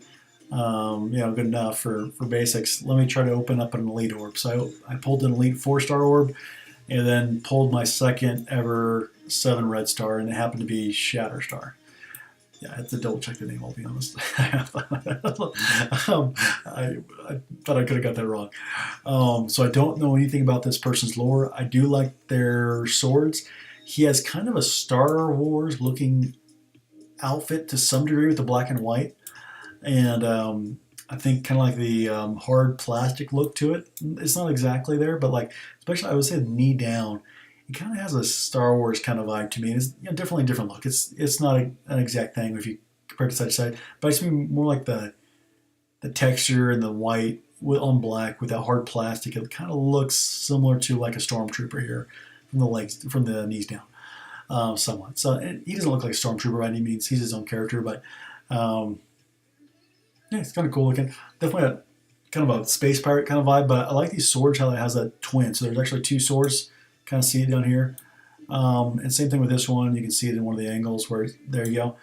He's got 2 on each. So don't really know what that's about. That handle must be pretty wide to support that. So maybe he's got giant hands or something. I'm sure there's some purpose to that, like catching things in between the blades or something. But yeah, Hero Cosmic Mutant Brawler X Factor Showstopper. So Showstopper is somehow going to tie into Mojo at some point, I'm sure. And there's only going to be 2 X Factor characters in the game for right now. And at some point I'll probably look up who else is on X Factor because I don't know. I'm going to be using Mutant Gear, obviously. And I think this is the first Mutant Cosmic character to come to the game. So for Dark Dimension, not that he's viable for Dark Dimension, but he is the first Cosmic character that's a mutant. And usually we've had a hard time, using some Mutant Gear other than Global. Now we'll be able to use it in Legendary at least, because before it was just like Phoenix as a Legendary was in Global. But now you'll be able to use at least in 2 different trait categories. But now this is the first one that's in Cosmic, so you can actually now use Mutant 3 of the trait categories. I think City's the only one that you can't now. Alright, so anyways, his basic ability is Twin Blades, attack primary target for, I don't want to say the damages because it scales up, so I don't know the exact totals, but attack primary target, so single target ability. If long shot is an ally, gain 1 bonus attack for another damage. And it looks like going through here, there's a chance to do a bonus attack. And so it looks like a straight damage ability with some chance to do a bonus attack with a long shot as an ally. Okay. And that's good because well, I don't know if it's 100%, so I'd say that's good, but maybe it's not. Long shot as an ally, gain 1 bonus attack for 6% damage. So this might actually bonus attack 3 times, so I think it's a guaranteed 2 with long shot, and I think it has that's a good song. It has a 50% chance to do it a 3rd time here on level 2 for an additional 60% damage. So I think those are separate of one another. So yeah, his basic is kind of like Gamora's, but it has a guaranteed 2nd and then a chance for a 3rd. So kind of like Gamora's basic. And Gamora's basic, I'll be honest, doesn't feel very good because when it's the AI's hand, it has a much higher trigger point where it's hitting you more frequently. But in our hands, it's actually just that true percentage, so it doesn't, you don't get it very often. And to be viable, she needs it to be proccing. So with long shot, this will hit 2 times, but that 3rd one's really the one where it starts to feel. It's probably going to start to feel really good. All right, special is Cross Slash. Attack all enemies for 70% damage. It looks like he's going to do one of those maneuvers with his blades. For his percentage of piercing damage and apply defense down to primary targets. So that's going to be pretty good to whip out there. And then piercing to additional piercing to all enemies. So piercing, gain grant 1 ability energy to long shot. Apply defense down for 2 turns to a primary target. So from a piercing ability and a hitting everybody, this is going to be very strong. And if he can crit and do crit damage, this guy might obliterate glassy targets. So, and it's going to start full at 6 out of 6. So you're only going to be using this once a match, it looks like, especially in PvP-oriented fights. They don't go long, so you'd be using this once. But you could snipe somebody and get them low right off the bat and pair that with other quick AoE abilities. And you might see more open AoE with like Zemo and this guy and those kind of abilities just right out the gate, AoE everybody really quickly. And right now there's a lot of single target ability blocks going on in PvP style. And this is leaning towards more of the AoE. And I think he had on his base stats, he was 124 speed. So that's not the fastest, but it's relatively quick. I just got this dog bed. I'm really happy that they like it. There you go. I'm not sure if you can see it. There he is. Little guy. Ding. Hey, handsome. We love you, buddy. You're such a good boy. You're such a good boy. They both will hang out in there. But yeah, that was a nice addition. I haven't bought one in a while. He ate one as a puppy, so I stopped getting him. All right, so the ultimate is Empathetic Onslaught. So I wonder what the empathetic's all about. There must be something in the storyline that's about like compassion, like that. I gotta read up on them. Attack primary target for 110% damage. Dog hair in my mouth, sorry guys. And chain to one adjacent target for 70% damage. Counterattack breaks his chain, so he's start chaining to a lot more. If long shot is an ally, instead attack all enemies for 110% damage plus apply defense up to self and all X Factor allies. So you're always going to be using them with long shot, I imagine. So it's kind of weird. The move is different. So if long shot isn't an ally, it's a primary attack with a chain, and then if long shot is an ally, it's just to attack everybody. And that starts 4 out of 4. Oh, and this is the one where you can split. So you can either do the special or the ultimate on turn 1, depending on what you're trying to do. If you're trying to get defense up right away, you'll use the ultimate. If you want to put defense down on the tank, you'll use his special cross slash to throw defense down on the tank for 2 turns, and then do piercing damage. So the cross slash is probably going to do more overall damage, I imagine, just based upon piercing, unless the percentage stat is way different. But yeah. So this is going to do a lot of damage as well. So he's got 2 abilities that hit everyone.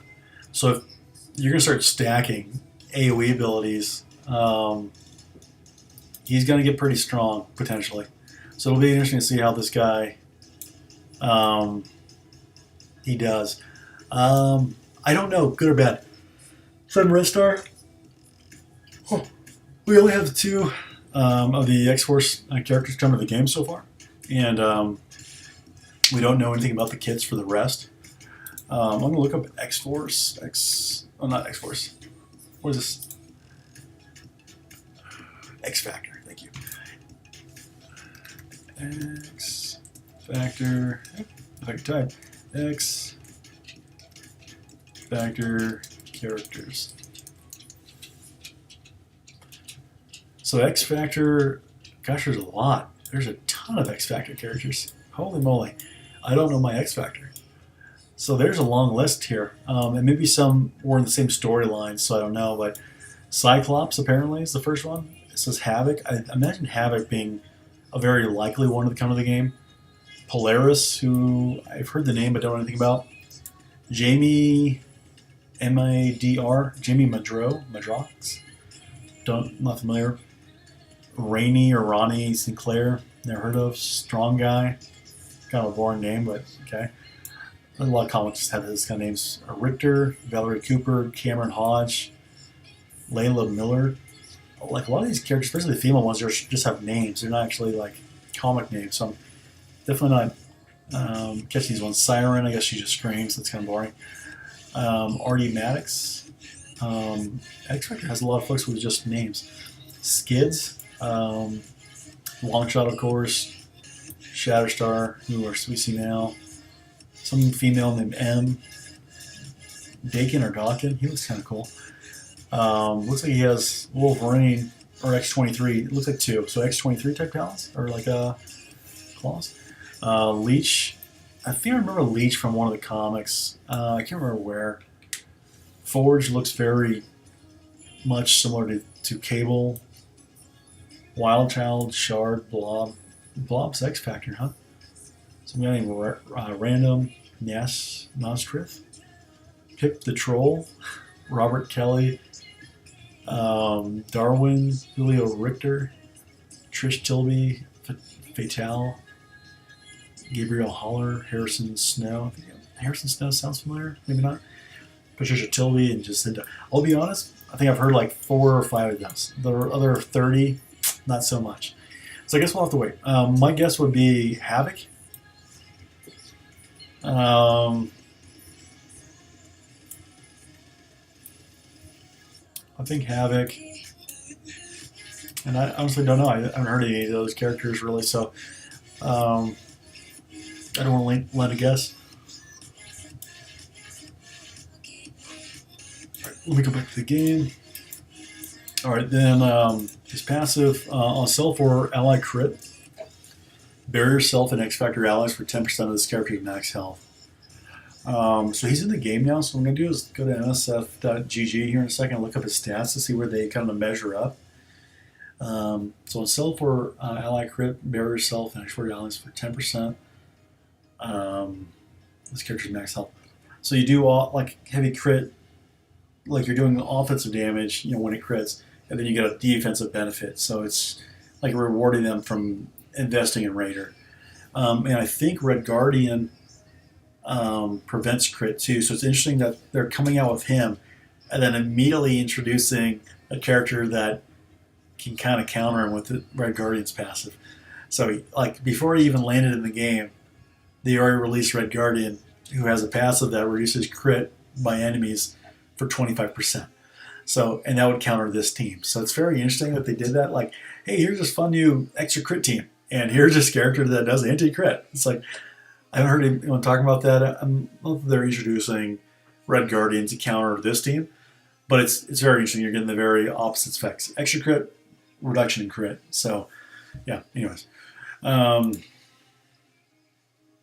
again, gain 10% crit damage, give 10% to allies. All X Factor allies gain additional 5% crit damage. So obviously crit focused, additional crit damage. On turn, heal for 25 or 20% of this character's max health. Excuse me. And then on crit, 10% of this character's max health as barrier.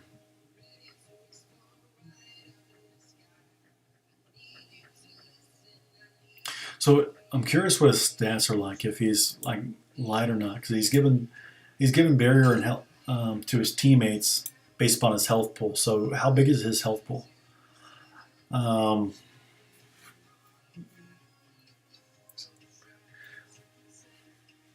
Okay.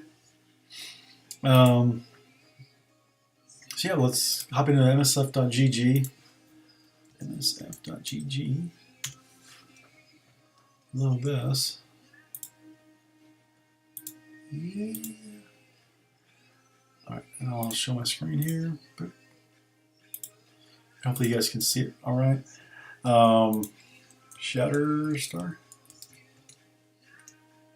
It's not in the game yet? Shatter? Oh, really? I'm surprised. Yeah, they don't have Shatterstar in the game yet. Well, that's a bummer. Let's go back to the game. I thought they would have him in there by now.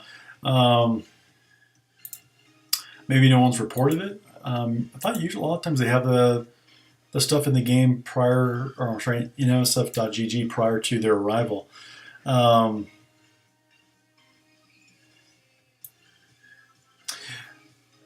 So other thing he has that's not common is he has a 25% block amount.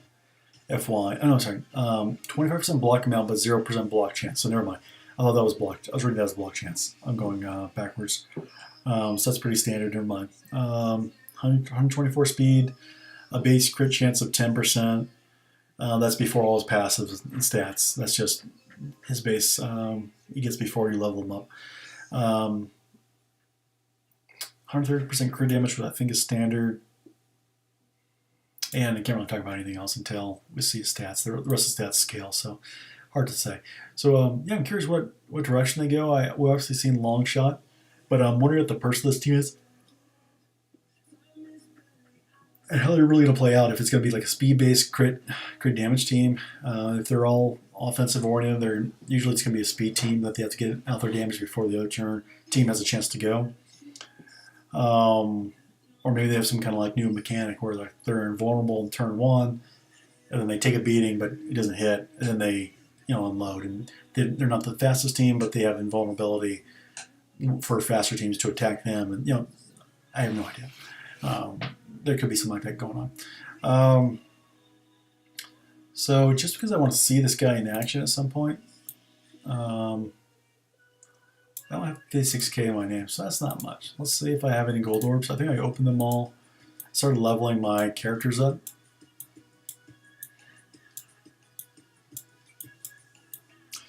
I might have to core for these turn things. I'm gonna hold off. I think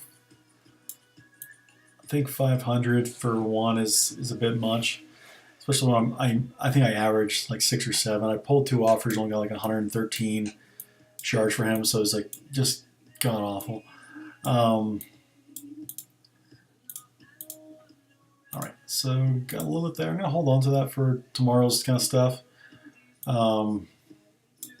Snow Globe Orb. I didn't even know what this was. 8 Negasonic. Hey, I'll take that. 3 Ironheart. Take that too. And 150 gold. That's appreciated. How do you get these things? Where's this from? So let's take a look. So yeah, I can use Beast. Coulson, I guess. I thought I had a max. I guess I didn't. Cole. Cyclops. Done. Okay. Domino. Yep. Definitely can use Electro. Oh, this is a good orb. I can use a lot of these characters. I think I can even use Graviton because I never farmed him. Ironheart I already showed I can use. I like this orb. Killmonger? Yeah, I've had him maxed out for a long time. Minerva. Oh, that's very good. Yeah, Negasonic I can use. I'm pushing for 300. So that's good for the next Doc Ock event. Prox I can use. Red Skull's farmable now, but still, every little bit helps. Scroll Girl's farmable, but same thing. I never really did much for her.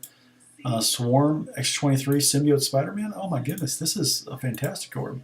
There's a lot of good characters. Yo-Yo? Zemo? Oh gosh, this is the best orb. How do you get these? How do you get these? And then common shard drop. Oh, so 3. I see 3 of those, and then the 8 of those in the middle. Okay. Then on the outside left pillar is 37, 37.5. Okay, how do you get them? You get them like, it doesn't say Snow Globe Orb. I must have missed an announcement or something. Did I miss an announcement? It tempted to open more stuff up, but I'll hold off. I'm curious how to get those specifically.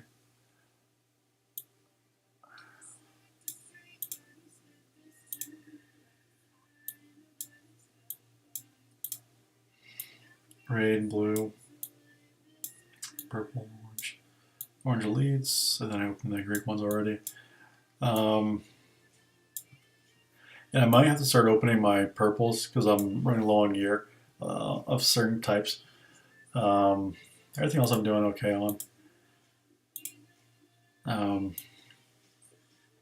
So I might do that. I'm really torn on buying these T15 ability materials in the shop for the DD4, marathon journey to start, or else buying X23. I need about 200 more X23 to get a max for Doc Ock, and also just to improve my X-Force team. So I'm really torn on that. Can't really buy anything here. I'm in between intervals. And then I'll use my energy here. I'll work on him first, just make sure I use them all. Did. So I'll go back to Phoenix. I can do him as well. Do the splice gene.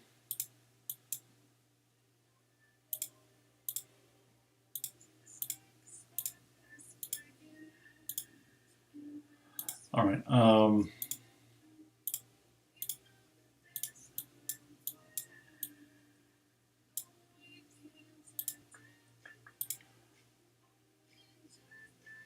Good to go. I'll be curious. I want to see if Shiastar gets in the msoff.gg. I'll ask around and see if anyone has stats on him yet.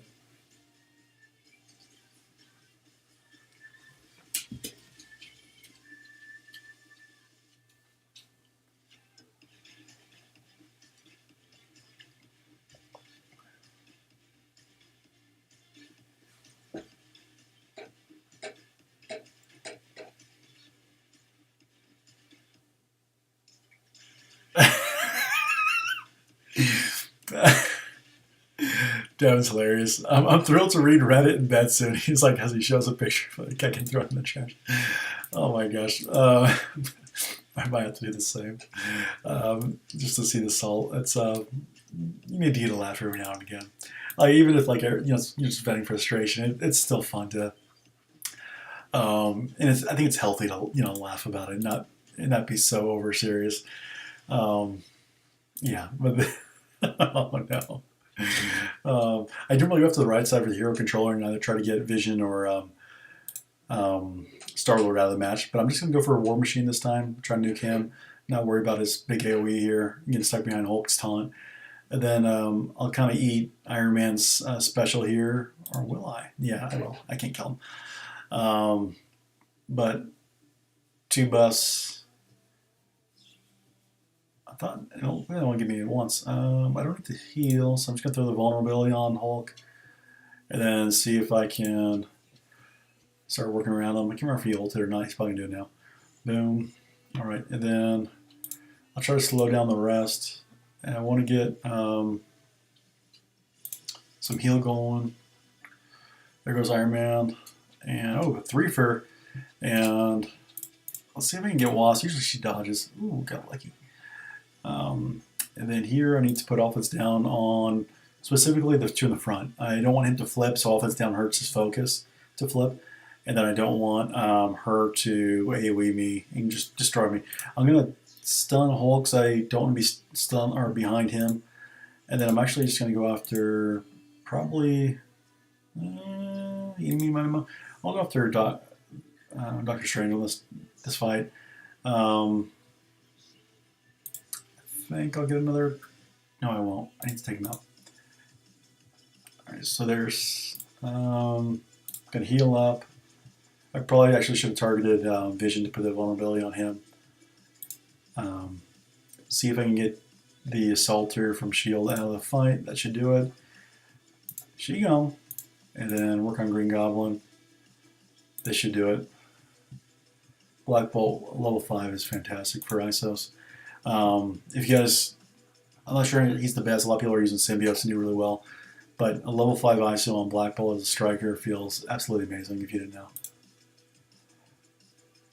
Alright, then I got Barrier up for Hulk's ultimate right now. He's had offense down. I guess he already did it maybe. Alright, and that's that one. So that actually went really well.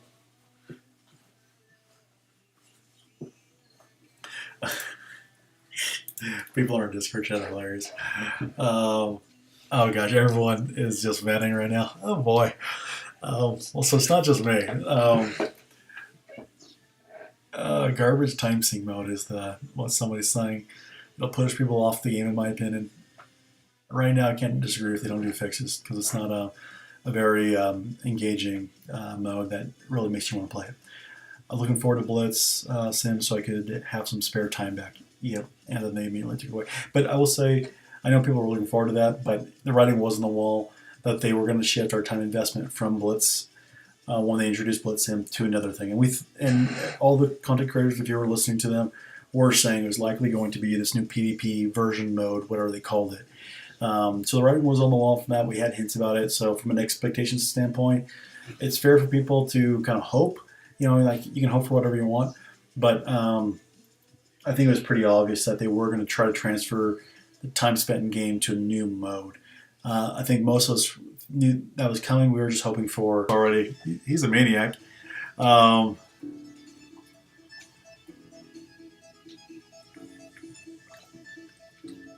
Okay, well, let me go back to the game. I'll do a few more fights here. I'm at level 8, so I think he bought his way to 30, but he's already gained up another 20, so he's just whipping through these things. I'm trying to do straight knockouts. All right, done. Brawlers are done, so boop, boop. And I can do whatever the hell I want. So my yo-yo sucks. All right, now, get in the game, babe. So I'm kind of torn on Doc Ock, Sinister, Black Bolt, Ebony. I'll probably try a few different combos. It probably depends on who I like Sinister a lot, but he's a freaking slow fight, and I don't necessarily want to do that. I could. And I'm probably going to be doing these on auto anyways. I'll do Doc Ock because he's resistant to offense down first team. We'll try that. Oh, buddy, is it ever? It is just hot dog shit. I try to be positive about it, just to an extent, but to be honest, it's got so many problems. And turn the music down a little bit. It's just got a lot of problems. And I'm sure you've tried it for yourself, and so but yeah, there's a lot of issues with it right now. Ooh, forgot what side I'm on. It's ability block Zemo, and yeah, so there's just all sorts of. John, it looks like they. What I think happened when they launched it was they set their servers up. It's not like they're saying they need more servers, but what I think they did is, I don't think they planned on having it set up for peak usage, and they had it set up for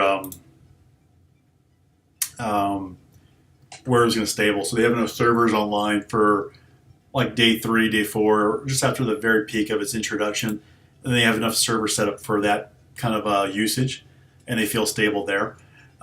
But we're going to be wanting to use this mode every day. So I think it wasn't set up. And what I was talking about earlier is I think what they should have done is knowing that they don't have enough servers set up for it. If they were running the numbers and had an idea about that, is what they should have done is just hit the brakes then and kind of like throttled how many people were going into the game mode at a time, and that way we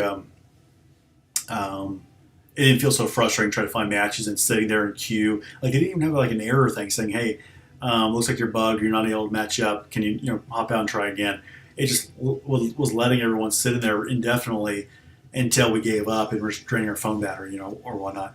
So yeah, it'd be nice. And I haven't really monitored the main MSF server chat, so maybe Cerebro put something out saying, "Hey, here's a tip or trick." So maybe they did do that.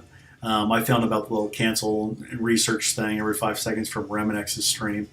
But if you're not watching streams, I'm not sure how you would hear that or know it, because there's no banner that came up that says, in the game, "Hey, here's what to do" on the bottom of your screen, like a little notification to all players, which would be really cool. "Hey, we screwed up. Here's a little quick fix, and while we work on it tomorrow." That'd be nice, but they probably went home by that time because they do their server resets for whatever reason when they go home. Hopefully at some point they just move all the server side stuff to like 6 a.m. before anyone gets really doing the game. That way they have a whole workday to work on fixes, rather than we all get home, play it, and we're all frustrated and no one's there to really do anything. But yeah, it needs a lot of work. From a balance standpoint, that's actually a pretty good TCP balance. And the teams are somewhat fair, besides they're using JJ because they're still doing an objective. And I'm done with my objective, so I'm just using a full PvP team. So that's not fair. So I don't know. I feel like this mode needs to pick an identity. People keep calling it PvP because it's player versus player. But it's not PvP because we're using these silly characters that have no business in PvP.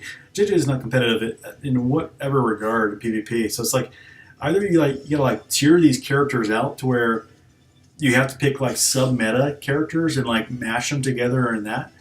But if we're just using like a free-for-all of PvP versus non-PvP teams, like there's nothing really exciting about this, even if you get the matchup for the TCP right, because we're forced to use these, not forced, but I think the frustration thing was like I did all the character ones today for one day, but I'm think other than the weeklies, for the weeklies I'll probably do these dumb character requirements. Like I had Beast and Emma, so Emma was pretty easy, but I had Beast and Graviton, so I had to do only 10 of Graviton. It took me like 30 fights with Graviton to use 10 abilities. I literally had to queue them up 30 different fights. Freaking awful. And I learned I don't put your the character you're trying to use your abilities for in the middle. I kept doing that. I kept selecting them first because that's who I was focusing on using. But Zemo would clear the taunter and all the defensive buffs you have. And then when they sit on auto, it always attacks the middle person. So if you're trying to get abilities done, my tip for everybody would be don't put the character you're trying to do abilities for in the middle. Move them to any other slot. And that way they attack a tank or like Colossus, in the middle. And that way on the outside they have a chance. Because if anyone's hitting like auto like me, I autoed every fight in PvP so far, or just about. They're always going to be hitting the middle character to start. Oh, you got She-Hulk. Oh, I don't blame you. Mine's level 1 too, or level 3 or something like that. What do you do? You can't. Yeah, mine's level 1, 288 power. She-Hulk, baby arms. I gotta like hunch up, no neck. She-Hulk. She-Hulk. Oh no. And I think that's another reason why they're doing this, is they're making us use these characters, is because they're forcing us to build these wide rosters again, and they want to force us into building up characters throughout a roster that we may have had strategic choices for leaving lower, and they're trying to make us build them all up to a viable like PvP kind of power level. But that's just not reasonable. Like, I'm not going to build She-Hulk up to 100k just for this stupid mode. Like, that's never going to happen. I might build her up for war, and then as a side bonus, I get to use her in this mode, and she'll survive, and I can use her abilities. But I'm not going to build Graviton up to 90k just so I could use abilities faster. What I'll probably do is I'll just skip whenever they throw those the daily ones for 10. I'll probably just skip them. If they're not a PvP tune or they're at least big enough to where they can survive, I'll probably just ignore them and I'll just do fights and focus on these knockout ones in the weeklies and then ignore those. And then I think I've seen some napkin math from folks that shows that should be enough to max out the events over the week or the month rather. If you're just doing everything else and then ignoring those daily 10 ones for some of the characters you don't have built. So that's probably what I'm going to plan on doing is just ignoring them. And I'm probably just going to go for this. I will say it's pretty easy once you're past that. But those ones were so freaking frustrating to me. I'll be honest, so Puppies, you probably saw in chat. So I pulled the 7 Red Star Shatterstar, but I was so frustrated about this mode. I actually my overall and this is kind of speaks to the mode and why it's not good right now, is that I was my frustration level with the mode outweighed my excitement for pulling my second 7 Red Star pull ever, and hopefully on a new meta character. I have no idea if they're going to be that good or not, but I was more frustrated with Real Time Arena that I couldn't enjoy the pull. It was just I guess this is maybe human kind of genetics and how we're built. The negative sticks with us more than positive things. But hopefully they make this to where we actually want to play it, not just auto it. Because right now it just feels like Blitz 2.0 to me. There's nothing really PvP oriented about this while people are going for those objectives.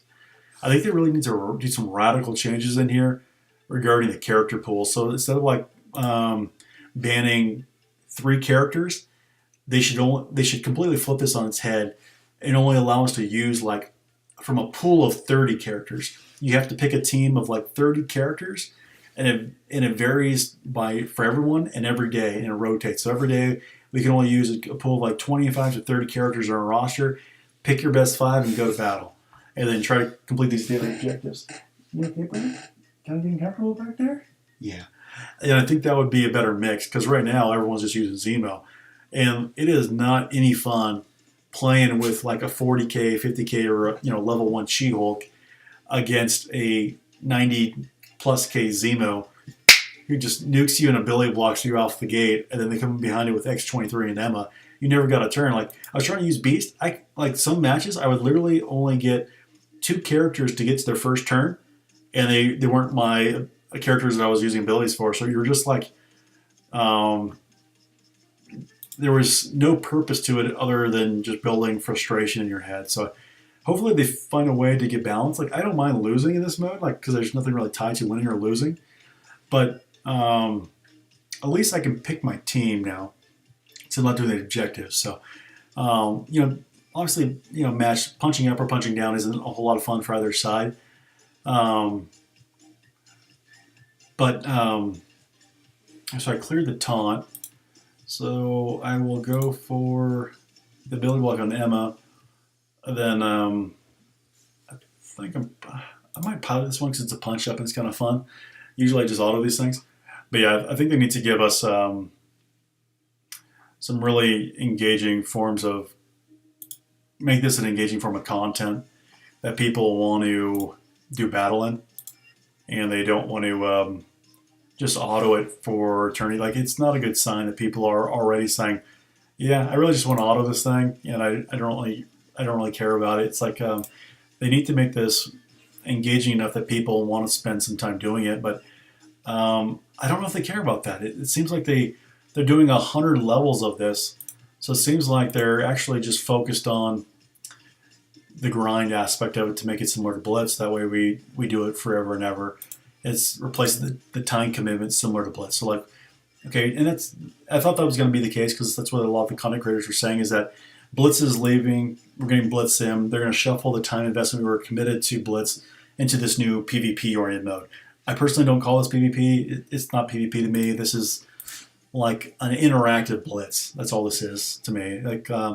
There are some Blitz characters in here, and I guess it could be PvP, but you're not drafting, you're not counter-picking, and you're picking blind. You have no idea what the opponent is taking into these fights. You don't know if they're taking objective characters. You don't know if they're 200k roster. You don't know if they're 900k. So I don't know. This is very blind. So it is player versus player, but in in the truest sense, I don't think it's a competitive spirit PvP. So to me, I think balanced PvP is PvP, maybe classic too, but beyond that, I don't know. So and this definitely feels like Mojo's Mayhem, so true to what it is. But I think they should even get more chaotic with it and restrict our character pool like even more. Because if they just ban 3 or 4 characters, everyone's just going to take the same top 10 characters in different variations depending on their red stars and their roster to build as strong as they can. And that's what this is going to be. It's just who has the strongest roster, and then you'll do some of these to get through your daily objectives. But for the most part, you're going to say screw that. It is not fun to use daily objective characters whatsoever. I think a few lucky people were lucky enough to get Zemo as their daily objective. I did get Emma, so I can't complain too much. But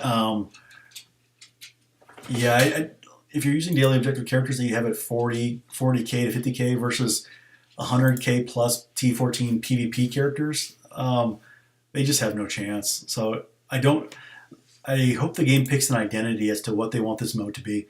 Hey, Razmar, hope you're having a good night, man. Thanks for stopping by. I appreciate it. All right. Always welcome. Feel free to chat. Boom. It's a little bit of punch up. I'm going to get rocked around by their Cole a little bit once his blind drops, but I think I'm going to get my way through this. I'll slow their Thanos. He's got blind on his Cole, so I'm probably just going to start targeting their Thanos. I'll put it on auto. This is a pretty easy win at this point. Hey, buddy. How you doing, pal? Yeah, I'm probably going to knock these out. I will say I don't mind the mode. Now that they fixed the search, the matchmaking feature, it's easier. I don't think the player base is at its peak, so there's less players trying to get into fights, so I think it calmed down their system. There's less demand on their pipeline. But this mode, I think, has legs if they change the way the objectives, or sorry, the objective characters work. And I think that'll get rid of a lot of the frustration. And if they can just hone in on the matchmaking to really put people versus similar power levels, then that's fine. 100k, I don't mind for PvP up or down.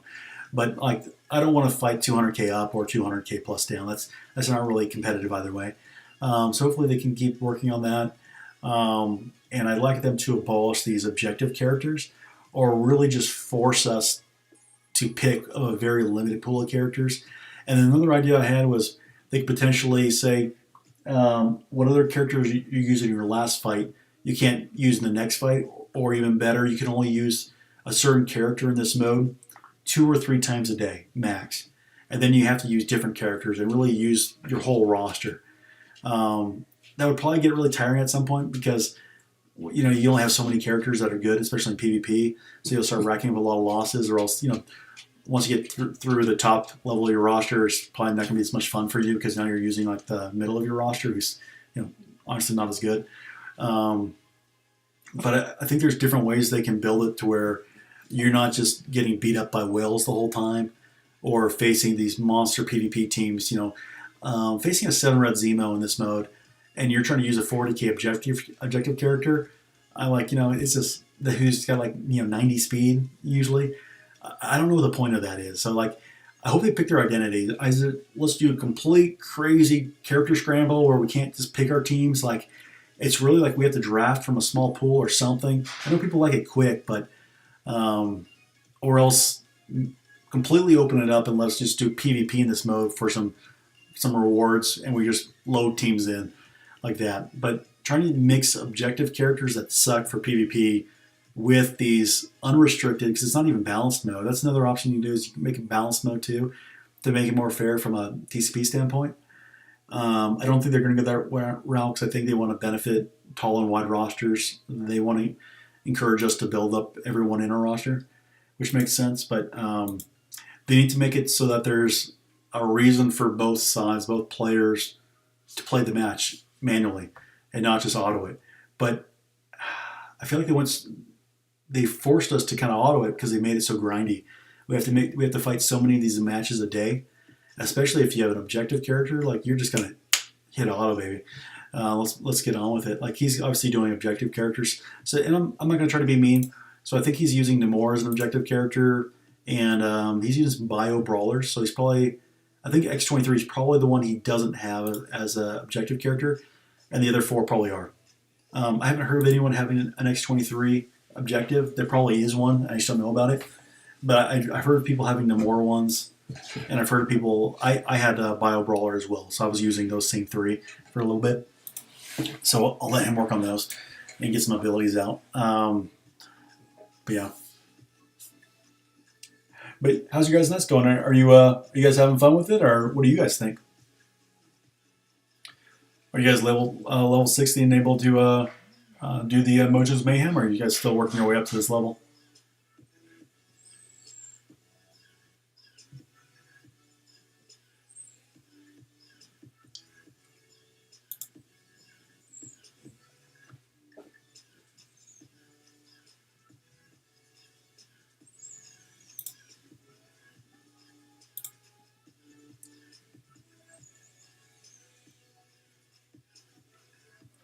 Yeah, yet to be seen. I think if players don't focus on their objective characters like this guy did, you can get through it really fast. It's like it'll 5 to 10 matches a day, and you'll get your daily stuff done or your daily and weekly stuff done. But you're gonna have to ignore your hey, fight with Namor 10 times. He's got a big enough Namor, he can probably do it, and Namor's fast enough, he'll get it done. But it's gonna get frustrating if you have to fight 25 times just to use a slow character for 10 abilities. I wish it was just like use a character 10 times rather than use 10 abilities. Like my Graviton was, where's his name? 55, 60k, somewhere around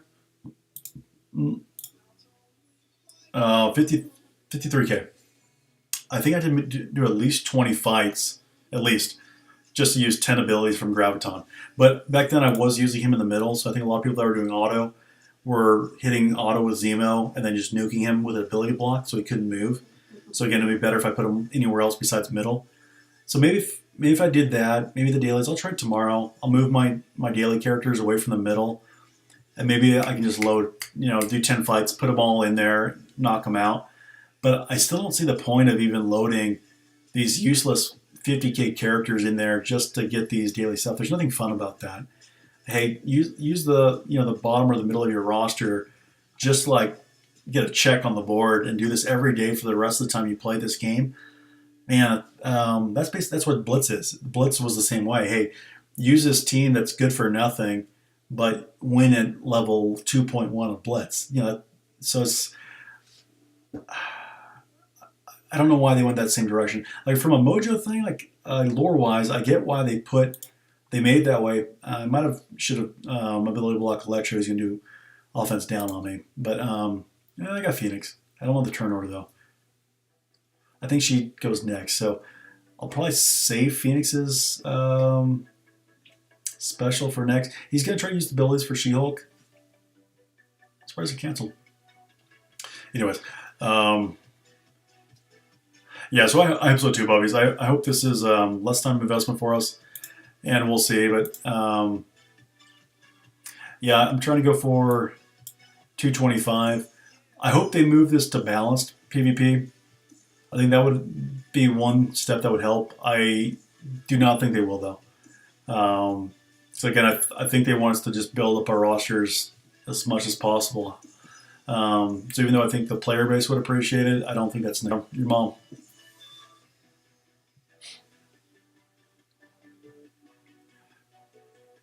All right, and I'm probably gonna go through Sinister here, and then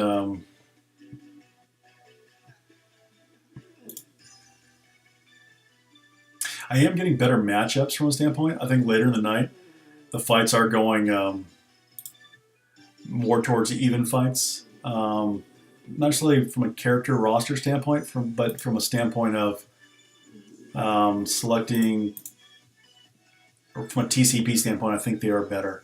Let's strip some stuff off of Ebony.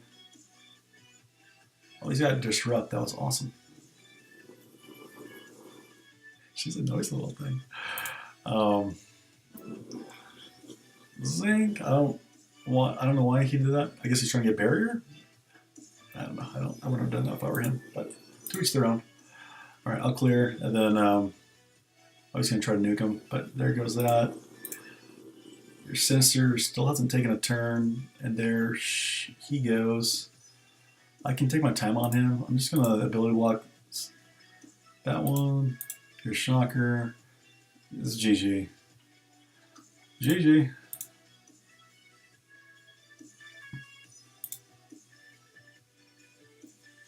I think he's got like a Bio Brawler thing too, because he's going CM and Symbiote Spider-Man. They're both pretty good for PvP. Not the best, but they're both pretty good. I'm starting to respect Doc Ock more and more.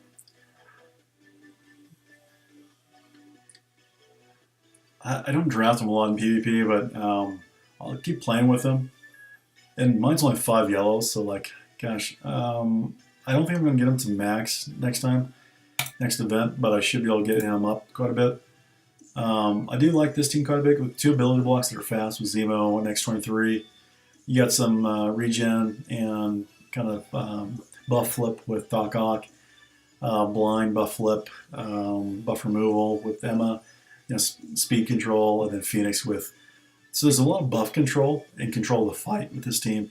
The power isn't like the massive, the biggest, but like it's got some tricks to it. But there's definitely ways to be it. It's not the best team. It's just a team that's doing all right. Yeah, so I had beasts like this person did in bio, so that seems to be a common one that a lot of people were getting.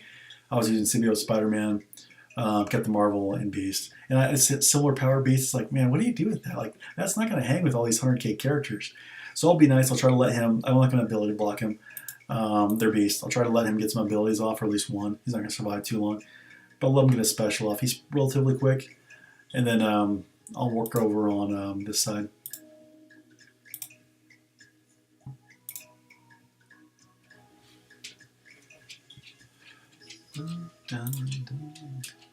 Kind of force our Captain Marvel into my Phoenix. All right, there's your ability. I'll put this thing on auto. I think it's a done deal. We'll see.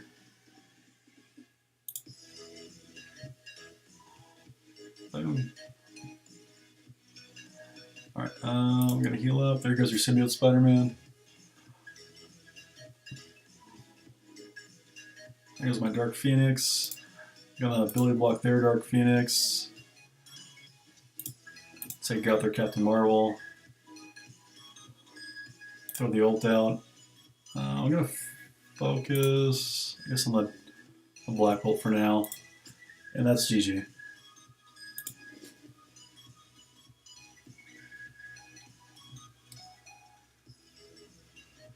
So this mode has the opportunity to be fun, but I think it really excels. And this is some of the feedback I hope they give, is that it's going to excel when it's a little bit more unrestricted, because it's a very even fight from a TCP standpoint, but they're using objective characters. That's actually not that fun for them, though, because they probably have a very similar, bigger roster than I do, probably bigger. So he probably would dwarf me and kick my butt. But these objective characters just throw it off so much, because you want to get wins, so you're using the strongest characters you have, but then you're bringing this one really weak Link. It's like, oh my gosh. It's like a Major League Sport event, and then you're bringing somebody in from Little League to be your cleanup hitter. It's like, oh my gosh, yeah, that's not going to go well. Like, well, why? Why are you mixing those, why are you mixing those up so much? So it's strange. I don't quite get what they're going for, and I don't think they thought through. I think he's just having fun. This person's loading in X-Force, and maybe X-Force has a requirement in here.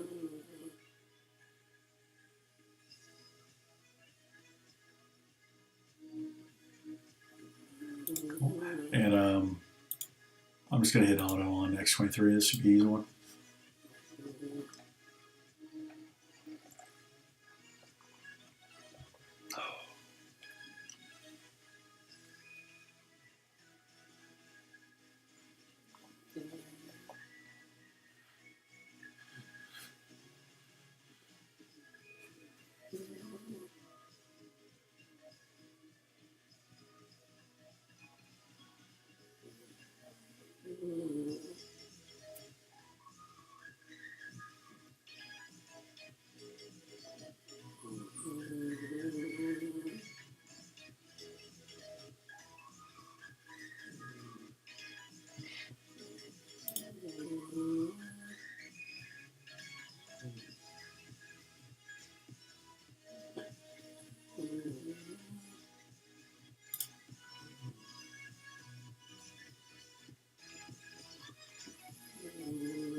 Yeah, that's rough. Um, cool. But yeah, matchmaking is much improved. So tip to the cap to them for fixing that, I think. But match to get into a fight, but the matchmaking overall is still rough. His Zemos 7,360, Swarm 195. I don't know what. I guess he's trying to do something with those. I don't know why he hasn't built a Zemo up, but that's no fly zone. Like his characters get nuked right off the bat, and it's GG.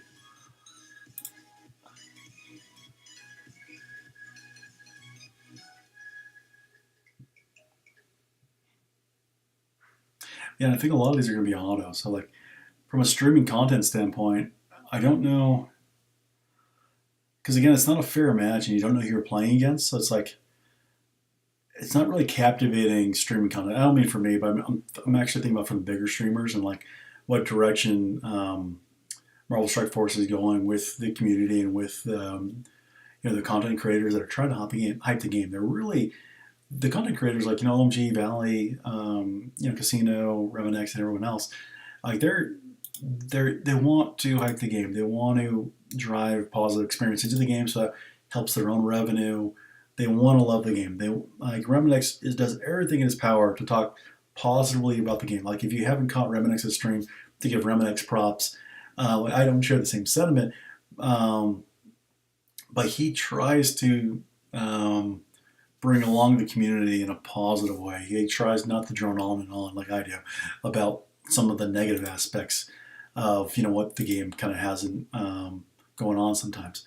Um, so like Jubilee, like Remedex, like voiced some of the players' frustrations or concerns, but he also tries to steer it towards the positive. Like he acknowledges what we're kind of like um, feeling, but then he steers it towards a better place, which is like he's a good ambassador. That's what he should be doing. Like if he believes in the product overall, and he's trying to be very forgiving towards Scopely, not only for his own brand and business and all the stuff that he's trying to do for his own income, but also just for the community. Like he's trying to be the voice of reason and really encourage everyone to not focus so much on the things that aren't perfect, but things that can be improved, those kind of things, and focus on the positive. We are getting new legendaries; they're different characters, but maybe not the ones we want. But also, there's some enjoyment in those, all that fun stuff. So, anyways, um, but yeah, and I definitely have a little bit more a critical view and more player's view from some of these with my own personal opinions like that. But yeah, this is a tough sell even from those guys. Like they want to sell it. They want to sell Mojo's Mayhem as like being epic. First thing, boom, right away. Number one thing they should do, boom. Like that is not a difficult thing to do. Like as an overlay thing, like I can even show you guys. I don't know if I have the exact one. I might. I think I do. Give me 1 second. 1 second. Starting soon. I just need to find it. Bear with me. Intermission.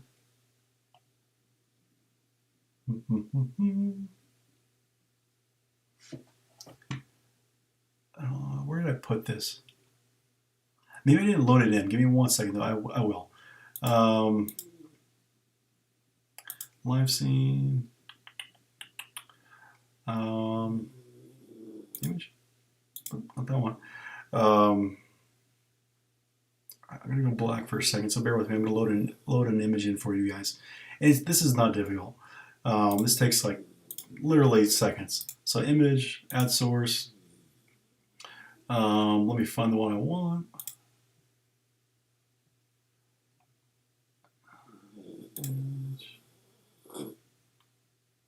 Where is it at? All right, so I need to add it. Add new source instead.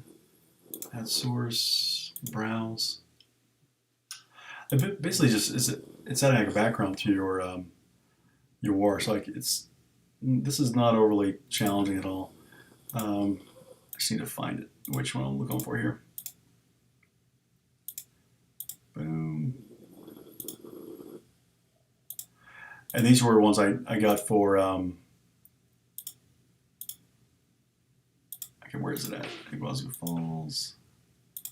Got it. So I had some cool ones. I was making so when I started doing video content, I wanted to have some like um, boom, like so. Why isn't image?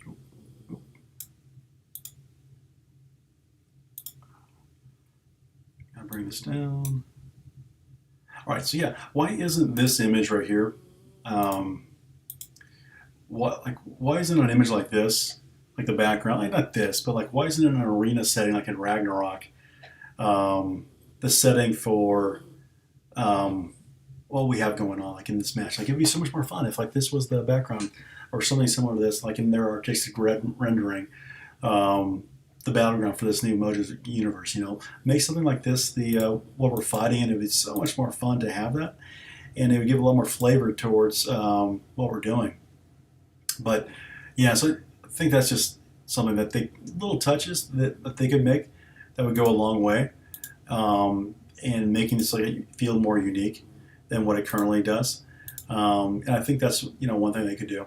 That I would suggest is give it like an arena background, like they have in this photo right here. This is really awesome. Give a little huge stadium, like kind of cameras up there. It looks like they have some events planned for this that are coming and some leaks coming. So they have plans. There's a lot of stuff coming to this.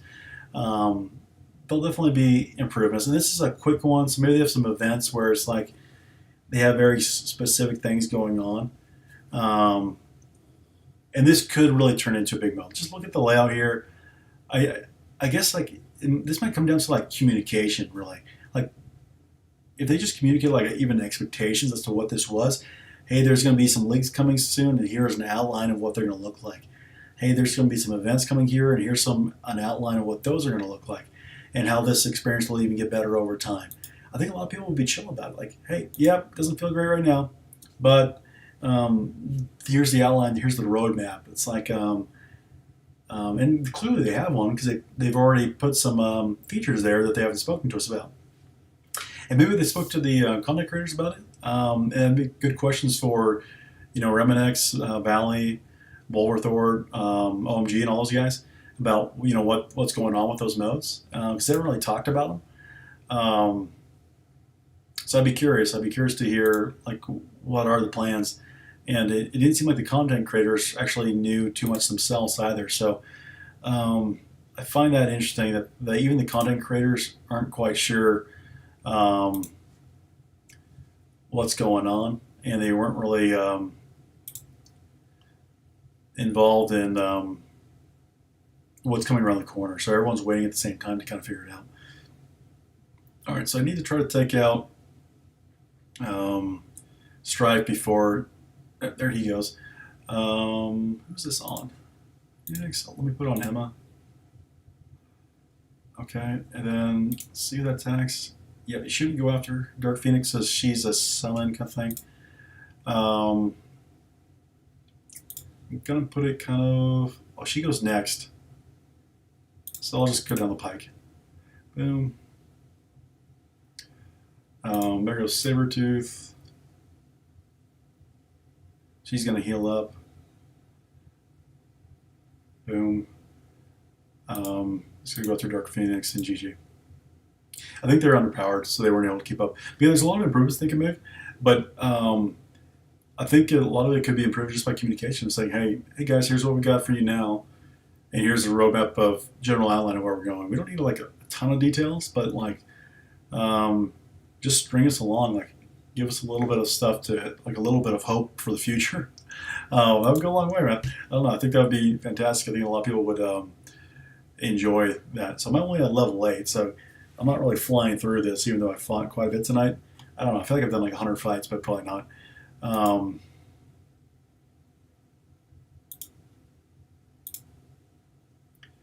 But yeah, I think they need to, if they would communicate better with us, I think the players would have different expectations, and we would also wouldn't be like overreacting to what we see because we know this isn't the finished or final product. And if you look at the layout like a little more critically, it's pretty obvious that more's coming. But they could help us along by telling us that too, and we didn't have to assume so much. All right, just going to ability block Sinister over there. And then, and I'll probably go after Anti-Venom, and then put this thing in auto and Sinister. And then I'll put the music back on, sorry guys. Yes.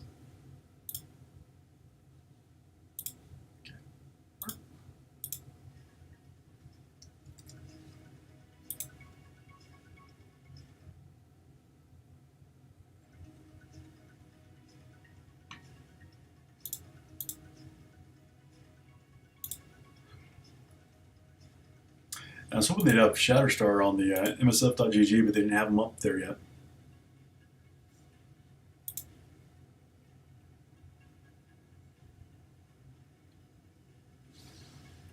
A full pacifist team: Moss, Sinister, Groot, Minerva, and Shuri. That's fine.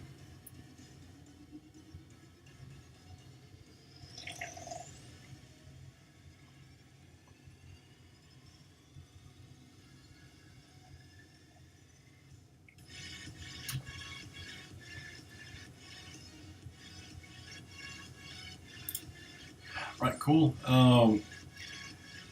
That guy was clearly trying to use some characters. I tried to give him a little bit of breathing room there for a little bit by targeting Sinister, who I don't think is a part of any of the objectives. Matchups are going on pretty quickly tonight, so that's definitely better. But I'm going to stomp this guy. This is not great. I don't know. I don't know what there's to be gained. I think he's got a swarm requirement, maybe some kind of bio, but this guy has no chance, and matchmaking is failing him. And maybe he has a really strong roster, just not this specific one, this specific group of his.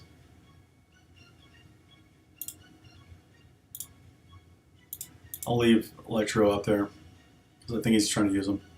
I did a Billy block and be like, no, I need to apologize. I'll just get this over. That's the best thing I can do for him, is just get the fight over fast so we can get on to the next one.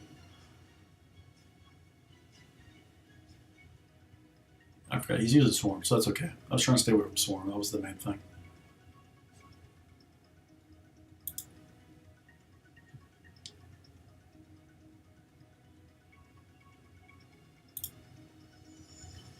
And these guys are flying. They're at level 56? What the... Oh, wait.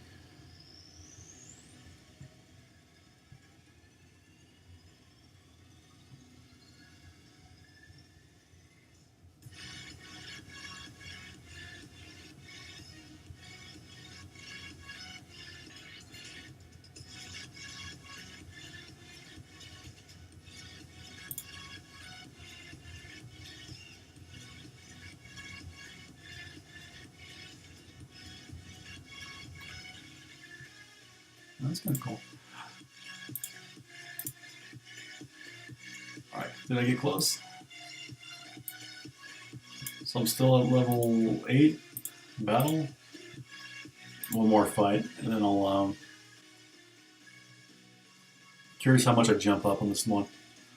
So I should... Zemo will be interesting, then Taskmaster. So if he build blocks my Zemo, it could get interesting, but I think with Star-Lord and She-Hulk, I should just annihilate this team after Zemo. It looks like I'm going first, so it's not really a fair fight.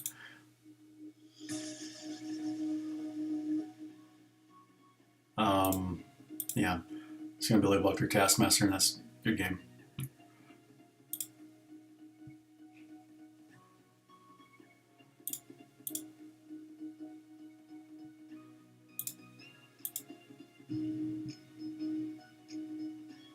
I like this song. This is a cool wintering map. I do like this one.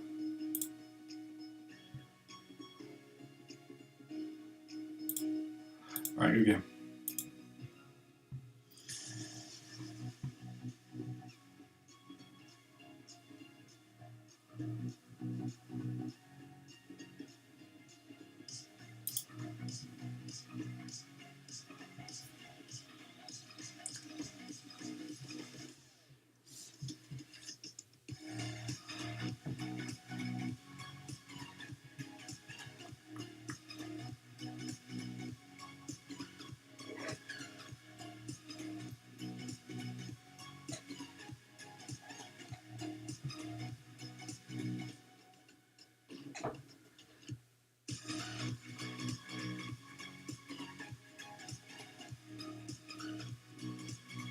Oh gosh, people are getting Doc Ock and Swarm and they don't even have Doc Ock unlocked. That's rough. I'm surprised they're doing legendary. It'd be nice if they didn't do legendaries characters as a daily requirement, knowing that a lot of players won't have them unlocked. Alright, so I got the little late. I finally got one of these little objectives. So 225, I'm getting 1700. So what does that put me at? 50. Oh, you basically doubled me. Okay, so that does shoot you up a long way. So 8, 2 more, 8 more, the APCs, 8, 8, 8, 2 more. Okay, the next one will give me like another 7 levels to like 15 to 22. So like that group I'll get next. Okay. Gonna keep on going for a little bit longer. I'm having more fun now that it's getting closer to just a PvP fight. So I actually do enjoy PvP. So when it's closer towards a PvP fight, people just bringing PvP teams, just going for knockouts. I don't mind the node. I actually think it's a lot of fun, or the mode. I think the mode's fun. When it's just PvP, you do that. And you're fighting for knockouts, and no objective characters are brought in. It's a lot more interesting. All right, so I need to. So again, so I'm gonna bit of like Emma. He's gonna. I'm surprised he hasn't taught it yet with Strife. I'm actually just gonna try to take out Sabretooth here. I keep thinking I have Black Bolt for whatever reason. Throw Ability Luck out. Try to cleanse it.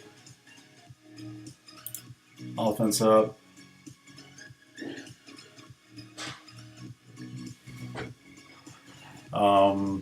I'm trying to get over.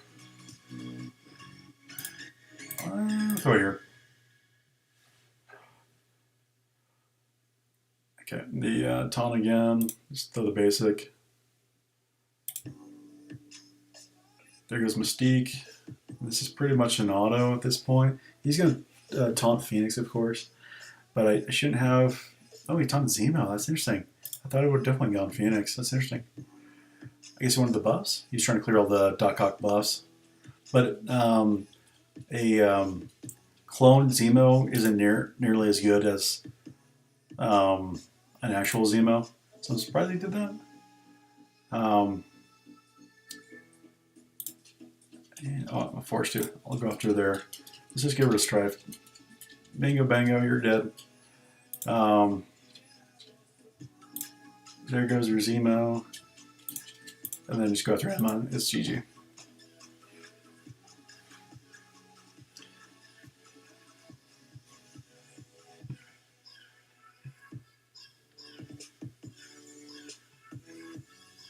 Easy. So he must have had some kind of Marauder stat. And you only get as many knockouts. If they quit, you don't get all the knockouts, which is another thing. I feel like if somebody quits, you should automatically get 5. You shouldn't be penalized for winning a match if they quit. I don't really care for that match; it doesn't matter to me. But like, just from like a lot of other players, like, cause there's gonna be so much quitting that happens in this, and I don't blame people for quitting. So let me just put that there. This personally, I don't blame them one bit. If they quit this fight, not one bit. Quit the fight, man. Get on to the next one. I'm all good. But it wasn't bothering me at all. But what he's got? I do like how they shrink. But for the people that, if you're the victor, you shouldn't get penalized, wasting your time by not getting wins if somebody else bounces on you, like, you're just having to find and load more matches every time somebody quits. And like, if you bring a good team in, like, you should get the win and get the full credit, I guess is what I'm saying. I can see if somebody like DC's, like, I can make an exception. Yeah, sorry, you disconnected. We don't know if you're going to win. You only get credit for what you got. But even DC, a lot of people force close when they're losing just to quit the game. So like, you should get full credit for those. But yeah, that fight wasn't very good for that person.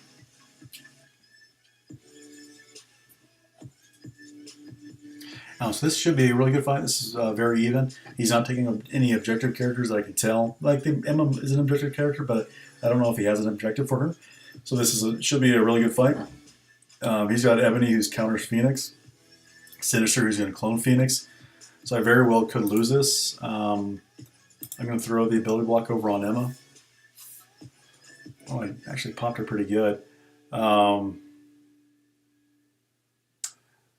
And here I'm going to go after the ability block on Sinister. I'll let him taunt up with Thanos. It's probably going to take me a minute to get through him.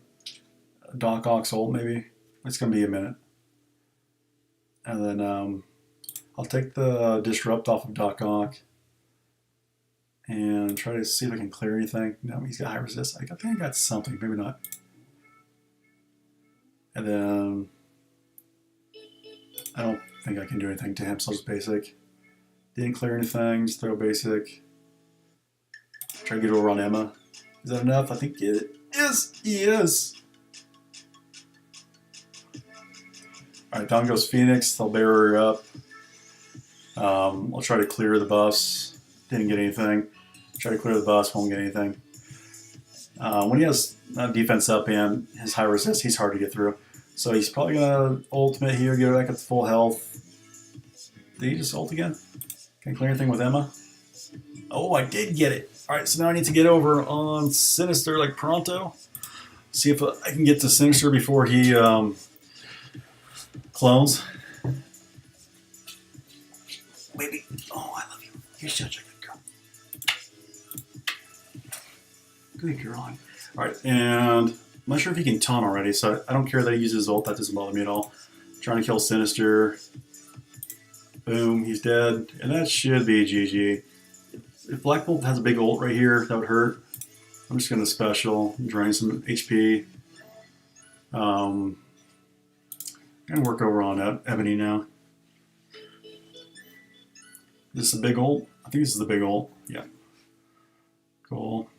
They really didn't do a whole lot, which is strange. I'm going to throw the ability block over on Thanos. It's kind of weird it didn't even do the effect. It just threw the ability block on him. I didn't even see her move. Alright, down goes Ebony, and that's a good game. Must have missed something.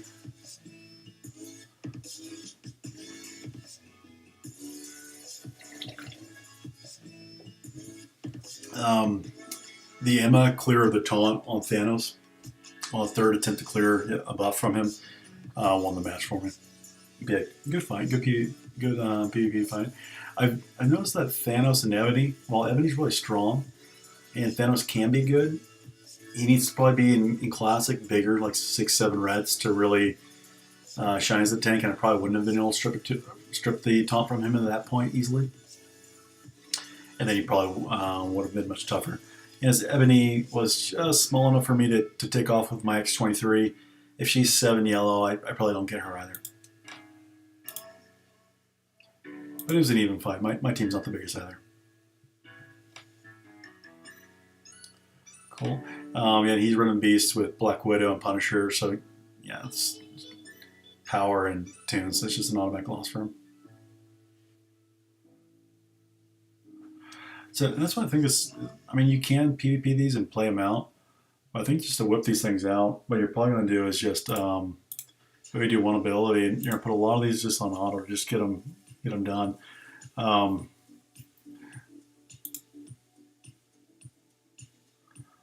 So I don't know. I think I was watching a little bit of Casino stream. I think he was right, and I'll credit Casino with saying that I saw him shaking his head, and obviously, like the spirit of competition really isn't here with this, and this is just kind of spinning the wheels, and like now we're using other players' time as like a blitz opponent, where they're not competitive with rosters. Like this guy's not competitive with my roster, at least with this specific team he's using, and he has T14 characters. Maybe a certain other part of his roster is, but and then my team. This is like one of my best PvP combinations. At 512 is not going to be competitive with a lot of other players that are above me. Like I'm somewhere 4,000 to 5,000 total power TCP, so there's 4,000 or 5,000 other better, stronger players or rosters than me, and can I compete with some of them? Yeah. Can I compete with all of them? Hell no. And they're going to kick my butt. And it's just um, finding that balance is going to be of interesting. So I'm curious what they do with this league. It's like what that's going to be like. If that's going to be tiers and we start getting rated, and then they drop this restriction thing and just have us do PvP and like loadouts kind of stuff. And at that point, it's just who has the strongest roster and how tall you are. So then, like, building the absolute highest red star characters. I'm sorry, I forgot what side I was on. I guess I'll go after. Yeah, I have no idea. There's immunity on Ebony and Thanos, so I wasn't really sure. And then I guess I'm going to build like Cole, not really knowing how soon he's going to get taunt. He's going to take out Strange. And then try to strip some stuff off Thanos before he taunts. Sophie, look at me, baby. Yes, you are. I feel it. Start going after Thor.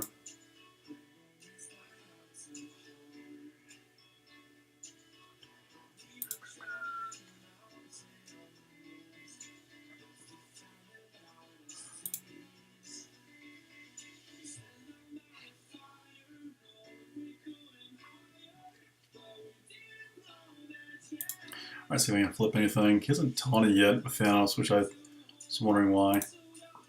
See if I can just get Ebony out of the fight. He's gone. He's gone. He's still not taunting. Maybe he just has this on auto. I don't know. Let's have him autos line his Cole and take him out. All right, go get him. Who's Sweetback? Yeah, you were looking at me. Sylvie, my leg is soaking wet over here. Like, see all that dark blue stuff from your tongue? Why are you liking me so much? I don't know, you're a cutie pie. You're a little cutie pie. Is it the soul? You like the soul? You're a little eat eater. She like lick her paws. Like she'll put her little paw on my leg. And she starts licking her paw, but she always puts her tongue like halfway on my pants, and then halfway on her paws. Like she's always licking both. She has like this little technique. I'm not sure what it's all about. And so like, he's stronger power, but he's using objective characters. So like this guy has a massive roster, but he's not using a PvP team. So I don't get the point of this. So leagues, I guess if it doesn't have restriction, I'm curious what they do with this. Hopefully get rid of the objective characters, and maybe it's just some kind of rankings. But at that point, you're just saying who has the tallest, the biggest PvP characters. Like PvP, especially in a classic format, is not skill based as much as like, there's some skill to this. I don't mean there's no skill. That's not what I mean. But there's a small handful, maybe 10 to 12 of the best characters in the game. And who has them biggest, then who knows the best combinations of those 10 to 12 characters. But if you're picking blind, it's just picking the best utility team that counters the most obvious other teams that people are putting together. And then how big can you get them?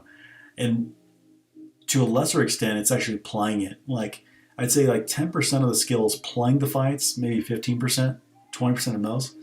But most of it's just the luck you have on, and how much you spend to get these characters up high enough. And then do you know which characters are the most important in PvP? So like that aspect might not be obvious to everybody, but that's only one portion of it, and people can look that up, or watch a stream like that. But yeah, so they'll be curious. I'm curious what that is. I hope that's why I was preferring this to be balanced, because I think balance would be a lot more interesting. And maybe they'll rotate that. Maybe they'll do events where like they'll have leaderboards for balance and leaderboards for classic.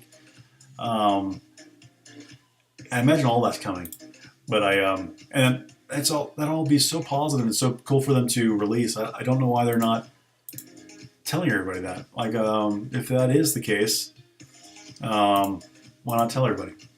Because I would really get a lot of excitement and get people off their back and start driving some positive stuff rather than just solve Reddit.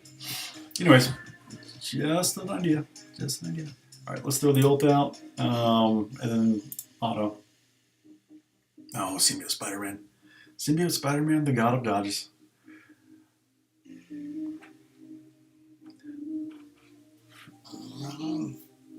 I think I was punching down this fight, so it wasn't quite fair. Ooh, gosh, that Black Bolt got mangled there at the end. I'm not sure if you can see in 3x, but it went over in a weird way. I've seen that before.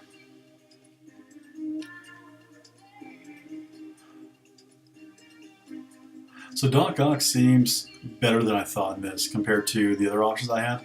I like him a lot. I don't know if it's just this team mix, but it does feel good. I like the regens he puts out. I like his flip. He's got Shocker out there to absorb more blows. This isn't a fair fight at all. He's just running a standard F4. I can pretty much put this in auto from the get-go. I don't think he has any chance of winning no matter what I do. So auto, GG.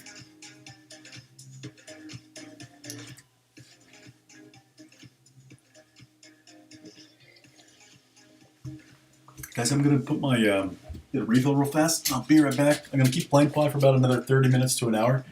I'm enjoying this now that I'm not using the objective tunes, but need a little refill. I'll be right back.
I'll watch the next fight. Still need a couple more minutes in the microwave, but let me get this fight kicked off. Oh, good timing. Took a little bit longer than I thought. Cool. Kick it off. And if you guys want to see different teams, and so I'm not rolling the same team out here, let me know. That's a strong team. So it's pretty much a Black Order except for Proxima, who's banned. Or restricted, rather, whatever you want to say. And Emma's going to fit in pretty well with that team. So I'm probably going to try to do ability block Emma, and then put this on auto and Preg. So I'm going to go get my drink. I need to roll. All right, come on, buddy. Use your tech. Captain American Hawkeye. Somebody's gearing up for DD4. Tier 13 Cable, Killmonger, Negasonic. Sweet. Kirby's on a roll. All right, buddy. Use your tech. You can do it. You can do it. Come on, Alistair. Come on, Alistair. Come on, buddy. Come on, buddy. So if he waits a long time, I'll probably just quit out. I think there's like a minute and a half delay on this until I can get to my next fight. So I'm not sure what this guy's doing. All right, I'll bounce out. He just oh, there he goes. Right when I go to quick. I'm not sure why that happens. Like, you ever notice a lot of times, like right before you go to do something, like usually it's like on your computer, you go to click something and the screen will jerk over. And like you click on the ad or whatever it is. Let me just try to nuke Emma. Oh, I thought she was going to double tap. I really just wanted to kill Emma. Oh, I'm falling short. Dang it, that might be cost me the match. Can I get it? Third time's the charm. Third time's the charm. Let's get some strip off of... Oh, sweet. I got the 3 bleeds. Ooh, she got smoked there. Whew. She got rocked. Oh, that must be a 7-red Thanos because he is popping me good. That's weird that I went through Cole. I wasn't expecting... I'm sorry, Corvus. I wasn't expecting that. All right, T's done. I'm gonna go grab that. I'm gonna put this thing on auto. I think I lost. This guy is rocking me. I don't have offense up either from Shocker because I was a dweeb and tried to kill Emma like as my profession there to start the match. Here comes Phoenix. They're gonna get barrier. There goes Corvus. I'm not looking good here. Doc Ock and are slowed. I don't have much work in. I need to get a heal going. There's Spike. Thanos is going to taunt. He's out. Yeah, he's got really strong kind of matchup going there. I'll try to heal up, but I'll be right back. This is a loss. But good match by them.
Yeah, there's a 7 red star Thanos. Thanos in a 6 red.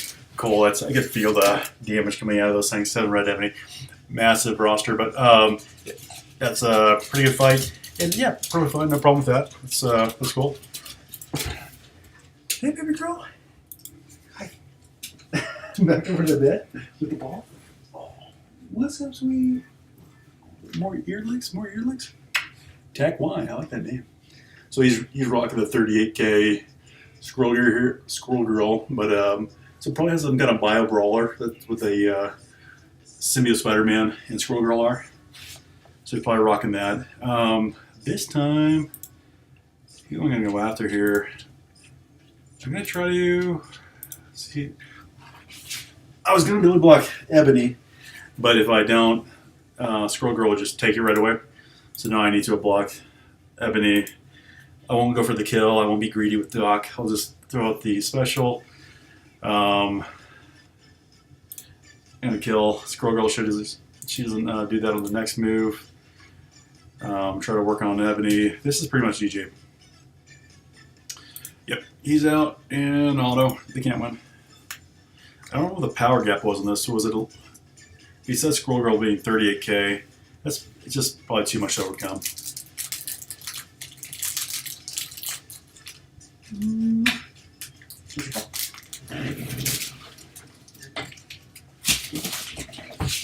Oh, between the legs. He loves playing ball.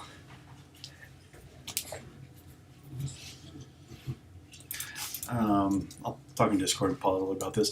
Now that I'm done with the corny objective characters, it's much more fun just playing PvP versus other PvP teams.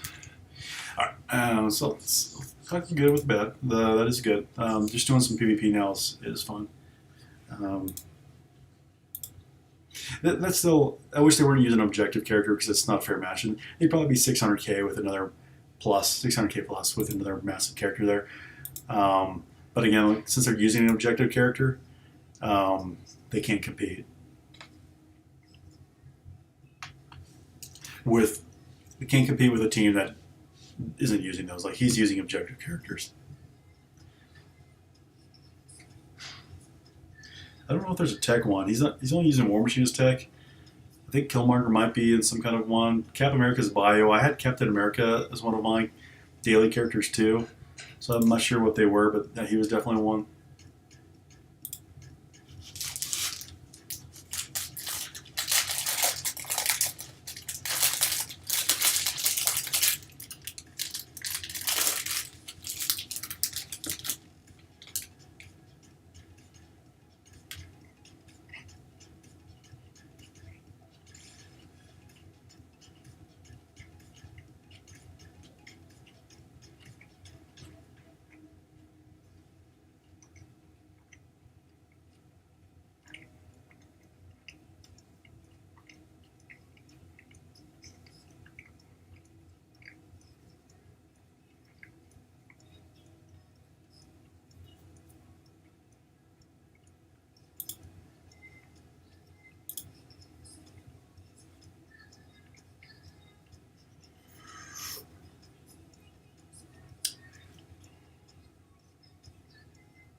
All right, so I'll probably fight to this next level 350.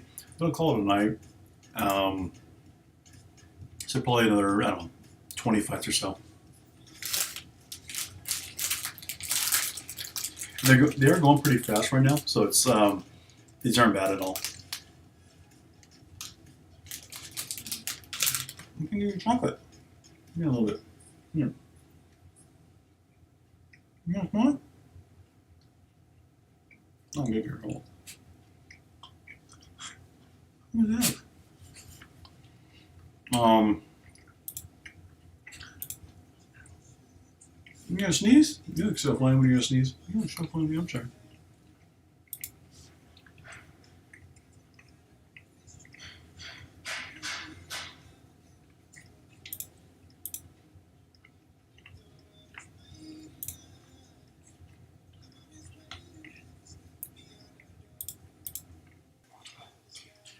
Oh geez, I resisted all. Oh, they landed one on Zemo. Okay, I felt bad. Plus, she didn't land it on anybody. It's weird that she didn't even get it on Shocker, the summon. But I guess he's tier 14 too. Man, one thing I've noticed is every Black Bolt is rocking my my Emma. Like yeah, she is not taking hits well. So he's gonna get turn meter. It's weird because he's not spiking up, so I guess that's in a war. Like he's not spiking up to 100% turn meter. It's very much a war thing. I thought he had like if he goes below 10%, he gains 100% turn meter outside of war, and then inside of war is under 20%. But I didn't think read his passive again, so he's not getting that massive turn meter gain outside of war. So maybe I have a misunderstanding of how it works or when it applies.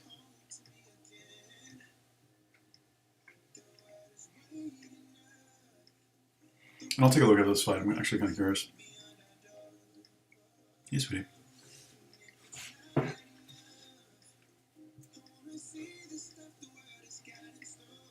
right, GG.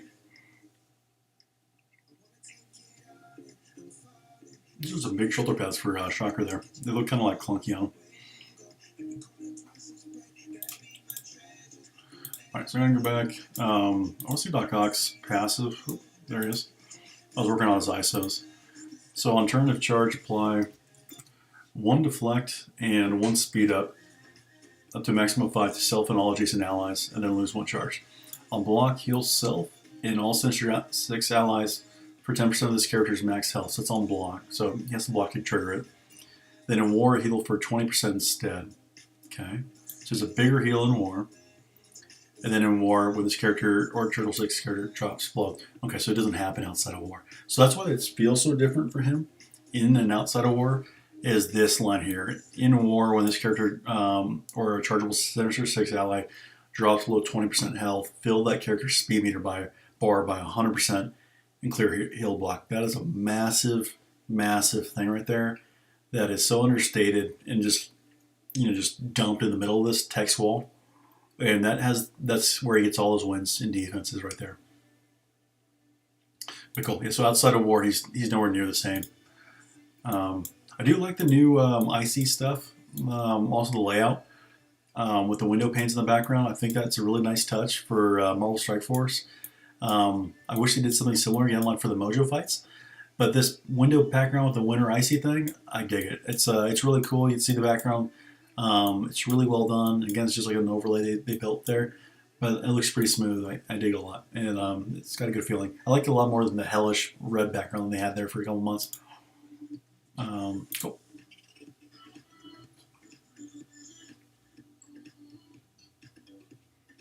Anakalia, that's a cool name.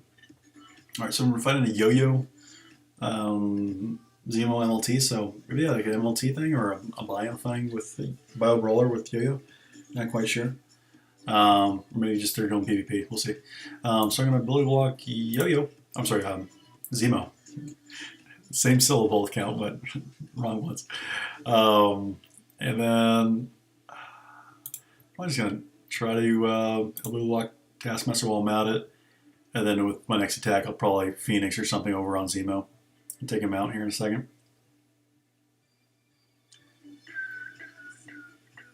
I might go for MLT first to try to get him out. Ooh, they rock my my Zemo. He's pretty small though, so not a huge surprise. Another Taskmaster is going to do a basic, and I need to go after their. No, I'll flip. And then I need to try to get their Zemo out. I was able to get him with a basic. There goes MLT. And then it's where their Yo-Yo isn't really like having a major effect on my damage. Give me your units, please. Avery, I didn't know if you were still here. Yeah, they're doing all right. But you're probably not going up against the same kind of competition I am. Like I'm going against a lot of other 500k rosters too. So it seems to be like they've leveled out the matchmaking too. Like I am still getting too many 250k, 350k teams, but it's starting to mellow a little bit to where it's not just so many. I'm gonna blind Black Bolt here so he can't walt me with his ult. And then I'll work on Yo-Yo. I'll slow it on auto. Oh, maybe not. She just got deflect and defense up because she went below 50% health. Good boy, Hanson. All right, there she goes. Defense up cleared. That's the thing too, because she's so fast. Like she doesn't get the deflect up for as long. She'll dodge that.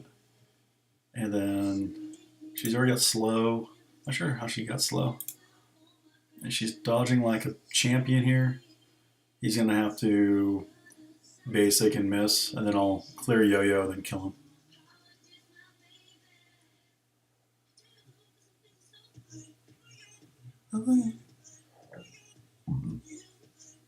Okay, and then there he goes. Another dodge. And then he's already slowed. Do offense up for Doc. He's getting turn meter. I'm just going to use a basic. Speeding up Shocker does nothing for me, so I'll save his ult. Good game.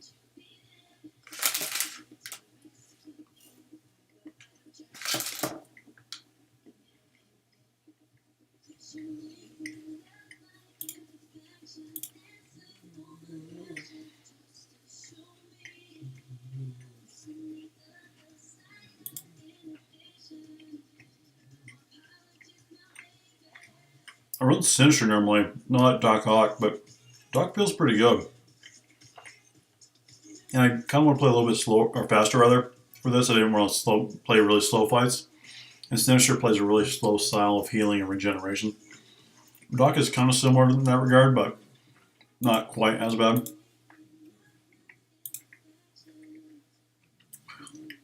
It feels like this guy has a really low roster, so I want to target Minerva here, if I can.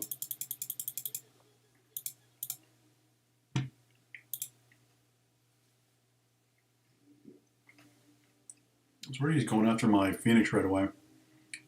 Oh, well, he has to. Everyone else is stealth. Hey, mama. Alright, so let's see if I can do Doc and whatever. It looks like I'm... Oh, I got them both. Yeah, that's a good game for sure.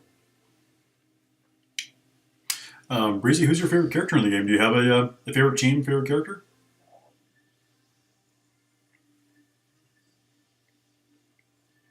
Dodge the ult. Yeesh.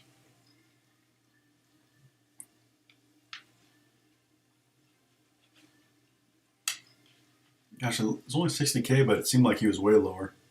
Oh, because Corvus is really not good for PvP. At 100k, he's kind of useless. That's kind of the main issue. But I'm kind of getting in and out of the fights pretty quick now, so this feels way, way, way better than it did at reset. It's another team I'll walk over. It's not a fair fight. He's doing objectives, Kisa or she is.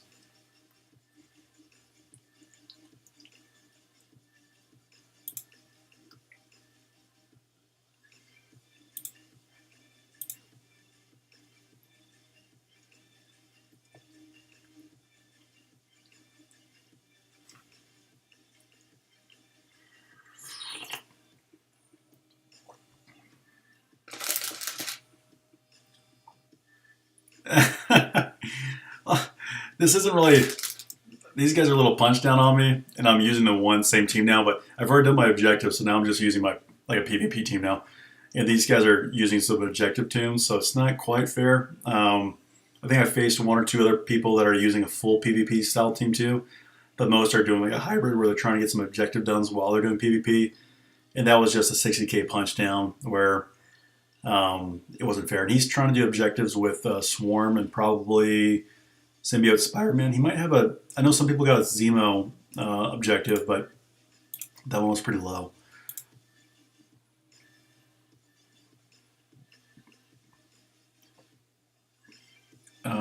Yeah, see, like he's trying to pencil War Machine and Iron Fist in.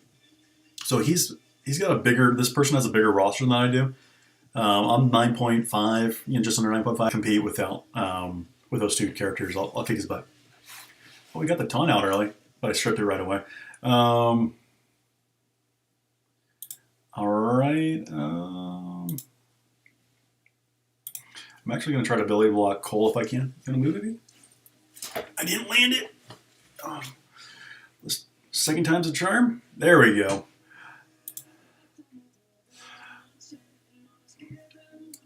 All right. I'll flip, make him kind of attacking to him. Try to strip off of Ebony Maw over there.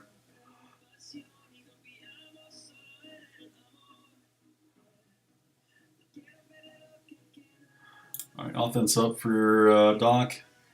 Here's a Zemo attack. I'll go over here into War Machine a little bit. I really don't need to touch him anymore, though. He's going to kill him. I don't know, I can't target that one, it just goes. That'll kill off Luke Cage, and now I'm down to 3. It's pretty much a good game. You can't win. You can't win. I don't think. Boom. Boom. Yeah, definitely a good game. Alright. Blind Cole, yeah.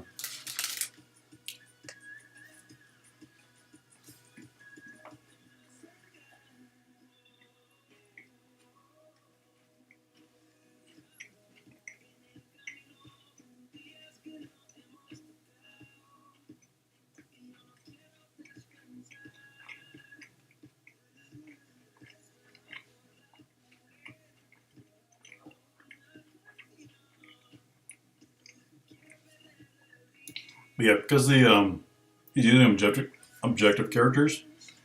I did 2 mil and he had 400k. He's a little bit stronger than I am, but it's only because he's forced to use these objective characters. They just really cripple you for PvP. He wasn't forced to use these two. He could put something way better together and probably beat me or get close to it. But the objective characters just don't fit with PvP. It's like worlds apart. Scopely needs to figure out, are we going to use some trash characters that aren't PvP oriented, put full teams of those together, and really eliminate a lot of the other kind of best PvP characters, some of the ones that I'm using, out of the mix, or else don't force us to use bad characters. Iron Fist cannot compete in PvP, so don't force people to even try. It's kind of creates an unfair atmosphere. So hopefully this evolves. And this, I just feel bad. This isn't right. So this is a tall roster. He has built the right characters the right way. You see my Zemo nuke the small ones right off the bat. So he just forfeited out. I don't blame him. Don't blame him at all. There's no point for him to fight me. He's trying to get objectives and just use abilities for these characters he hasn't built yet. And they're not strong enough to fight a PvP team.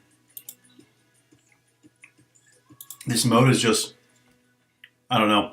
It's kind of like if you forced me to fight with the bottom of my roster, it'd be the same result. Like, I can't beat anybody with She-Hulk. And She-Hulk is an objective. So when I pull or draw the She-Hulk objective, I'm probably just going to skip it. There's no point for me to do it. I'm not going to invest 2 million gold in her just for this mode.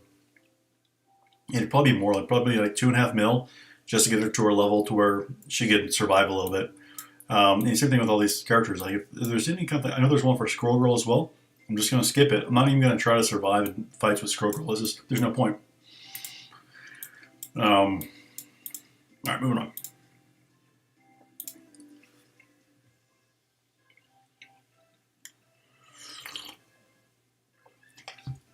Yeah, I'm getting smaller guys now. This isn't fair to them. Basically, I'll have to do, Megs might go first, but I can just cleanse with him. If Megs doesn't go first, I'll ability block with Zemo.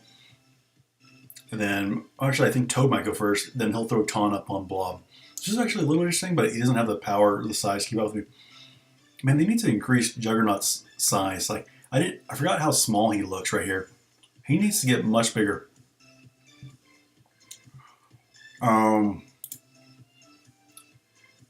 I don't know what he's trying to do. He's going to throw the ability block on Juggernaut, believe it or not. There's the taunt on Blob. Throw regions out, so Phoenix is going to survive. Oh, she had disrupt, which is actually not a bad thing. I'll cleanse everything, throw slows on them. Taunts Blob, or Blob's taunt, taunts Blob. Blob's taunt is already down. And so now I think he's going after the right target. It's weird that he's going after Phoenix to start. I don't really know why he was doing that. He's going to kill Pyro because he has some buff clears with the special. Yeah, I think some people pull this, but he's 200k below me or 150k, somewhere around there, like some 180k below where I'm at power-wise. So he's just too low to compete. But Brotherhood is actually pretty good with PvP. Not necessarily the full team, but Brotherhood is not a bad team for PvP. Magneto is good in PvP. Blob and Toad are really good. Juggernaut's okay. Pyro, no. Alright, so I'll have to get through Fatty Boy. Looks like he's finally down. And then that's all she wrote. I think it's pretty much on auto now.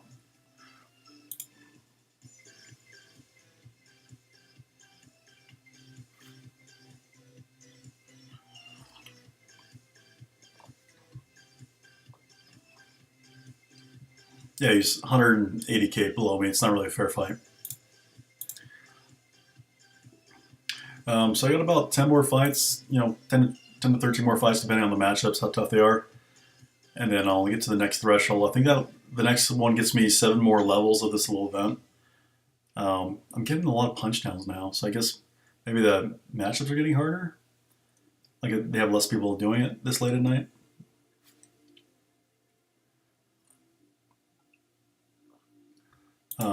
I keep forgetting what side I'm on. I'm just going to ability block Hulk. Don't want to be stuck on him. I'll ability block Cap. And good game.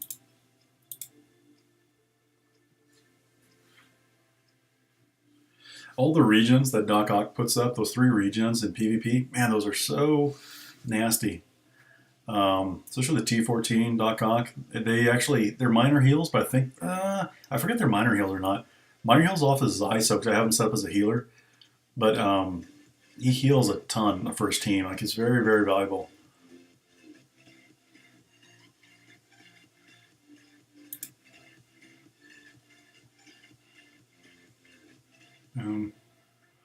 Yeah, it's another major punch down. It's not really fair. He's going to ult, but it's not going to do anything. Good night. He's cool about it. He put in auto too, so just get over the fight. Like, it's no big deal. Like, if I go up against a 700k team, it's no big deal. I'll just put it in auto, move on. No need to go slow. Just move on to the next fight. Keep it moving. Keep it moving. Keep it moving. All right, so it looks like a fair fight here. He's kind of using a hybrid team. The Crystal, Yo-Yo, and Black Bolt have a lot of synergy together. So here I need to pick my fight or who I'm going to ability block. Well, I'm probably going to go after Crystal, to be honest, to start. Yo-Yo dodges so much, it looks like she has the least amount of health. But I am still going to choose Crystal. She has the biggest AoE here besides Black Bolt, so I want to try to regulate her. And if I can get a disrupt on her, even better. This team is kind of nasty. It's pretty good. I don't know if it counters me because of Phoenix. Without Phoenix, I think it would fight into me pretty well.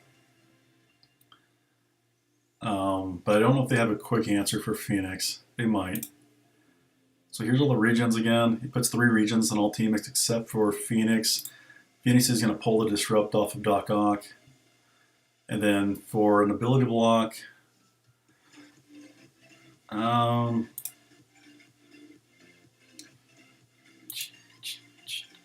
actually going to save it and just work on Crystal again. And I'm going to throw out the slow on Yo-Yo. She dodged it, so that was no value. It's okay. Special up for offense up on Doc. And then, okay, so she's gone. It's going to trigger her passive here in a second. She's going to heal up, get defense up. I'm going to try to clear the defense up from those guys.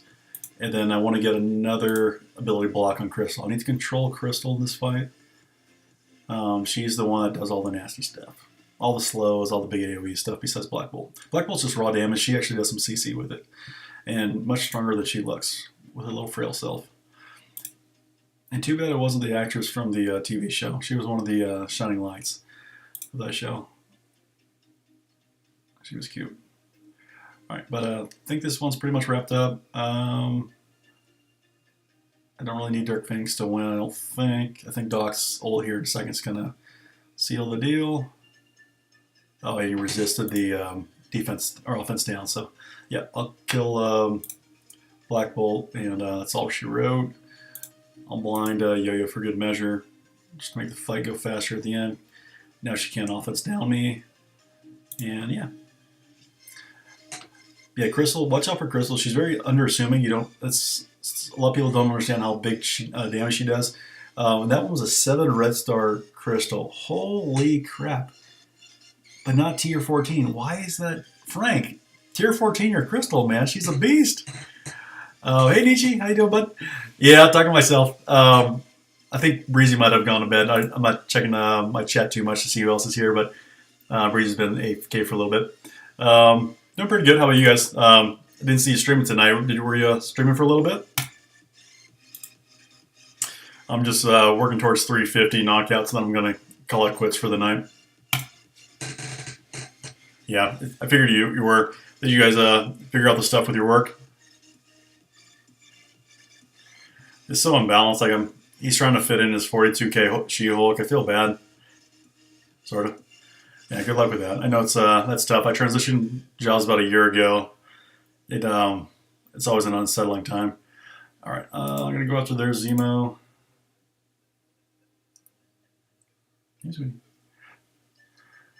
That's pretty much the fight. Not much else to this one. You got me about 45 away, 48 away, something like that. Um, you got me. I'm trying your Doc Ock in my kind of PvP team tonight. I normally use Sinister or something else here, Black Bolt or something else. I don't play Classic too much, so I'm still getting used to Classic. Actually, I never play Classic except for when Raffle wants to tussle. But so I'm trying your Doc Ock. Some pretty good results with him, but it's hard to tell. I think I've only faced a couple real PvP teams. Most of them are hybrids, and people are like fitting in one or two characters they're trying to work up. I'm curious what they're going to do, though. I know there's a lot of stuff going out that's negative, and I was kind of negative too. But hey, Breezy. Yeah, Neeks kicks my butt in PvP all the time. If you Breezy, if you ever want to do PvP like imbalanced, check out GK Hellheim and Neetsy's stream. He does a lot of PvP over there. If you haven't heard of him, you can join his stuff. Yeah, I'm curious what this league's coming soon. I wish they communicated more about what they had in mind, and then the events tab up here. So, like, I think they have some plans for this to make it more competitive or different kind of like better restrictions. But I hope they get rid of these little character objectives because it makes it really, I don't know, I don't think it's good for the competitive spirit of this mode. So hopefully they ditch those, but maybe not. I doubt it. But the league's coming soon. Kind of intrigues me. And then the events, I think they're going to start branching off and do more specific things like balance and classic and different kind of ideas that they have. So I think they're going to merge with the ideas they had for PvP over here. But yeah, it's weird. Like if I was forced to use She-Hulk, mine's at 200 power. So I would probably just skip. I think I'm just going to be skipping a lot of these character requirements, at least for the ones that I don't have above like 60k. It's so frustrating. It's not worth the time. So I'd rather just move on and just do normal PvP fights.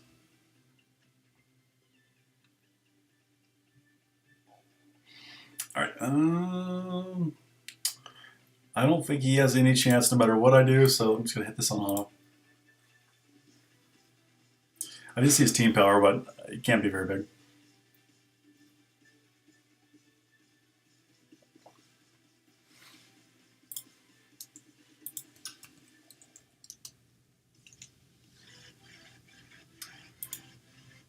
Oh, Breezy, I think he means Nietzsche is another streamer. He streams on Twitch a lot. He's been at this game a lot longer than I have, and he's got a bigger following than I do because I think it's just you and Helens that follow me. I don't mean literally as follows, but I mean actually hang out with me and on stream.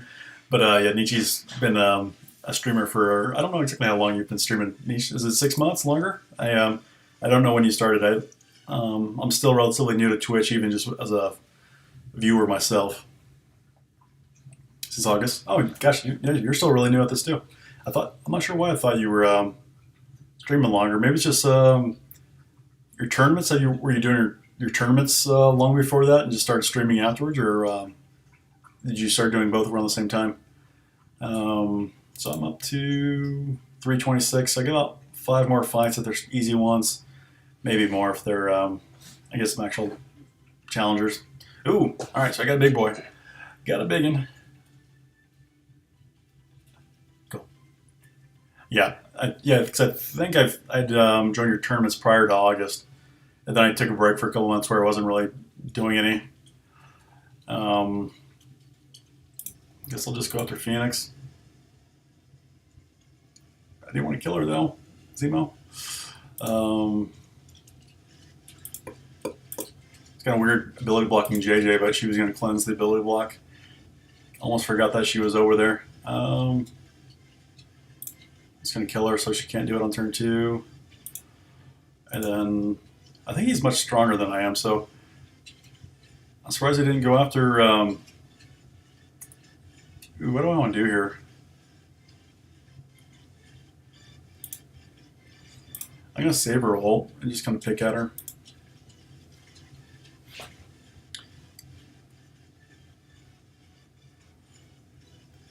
And notice Black Bolt in Classic, or in this like Classic style PvP, he is rocking my Emma. My Emma's like, she's probably only like 5-star, but Yeah, she's actually just smashing my face in. I think it's time I kill Dark Phoenix. I don't mind going Dark second. I should be pretty close to going under after this. Throw the ult out. Sweet. And then basic. Should be close to their anti-venom. Maybe. I need to make sure he goes down. So we're moving over the Dark Phoenix. Here comes the ult. Oh, I thought he could ult by them. Is that enough? Nope. Oh, I got another turn. I got lucky there.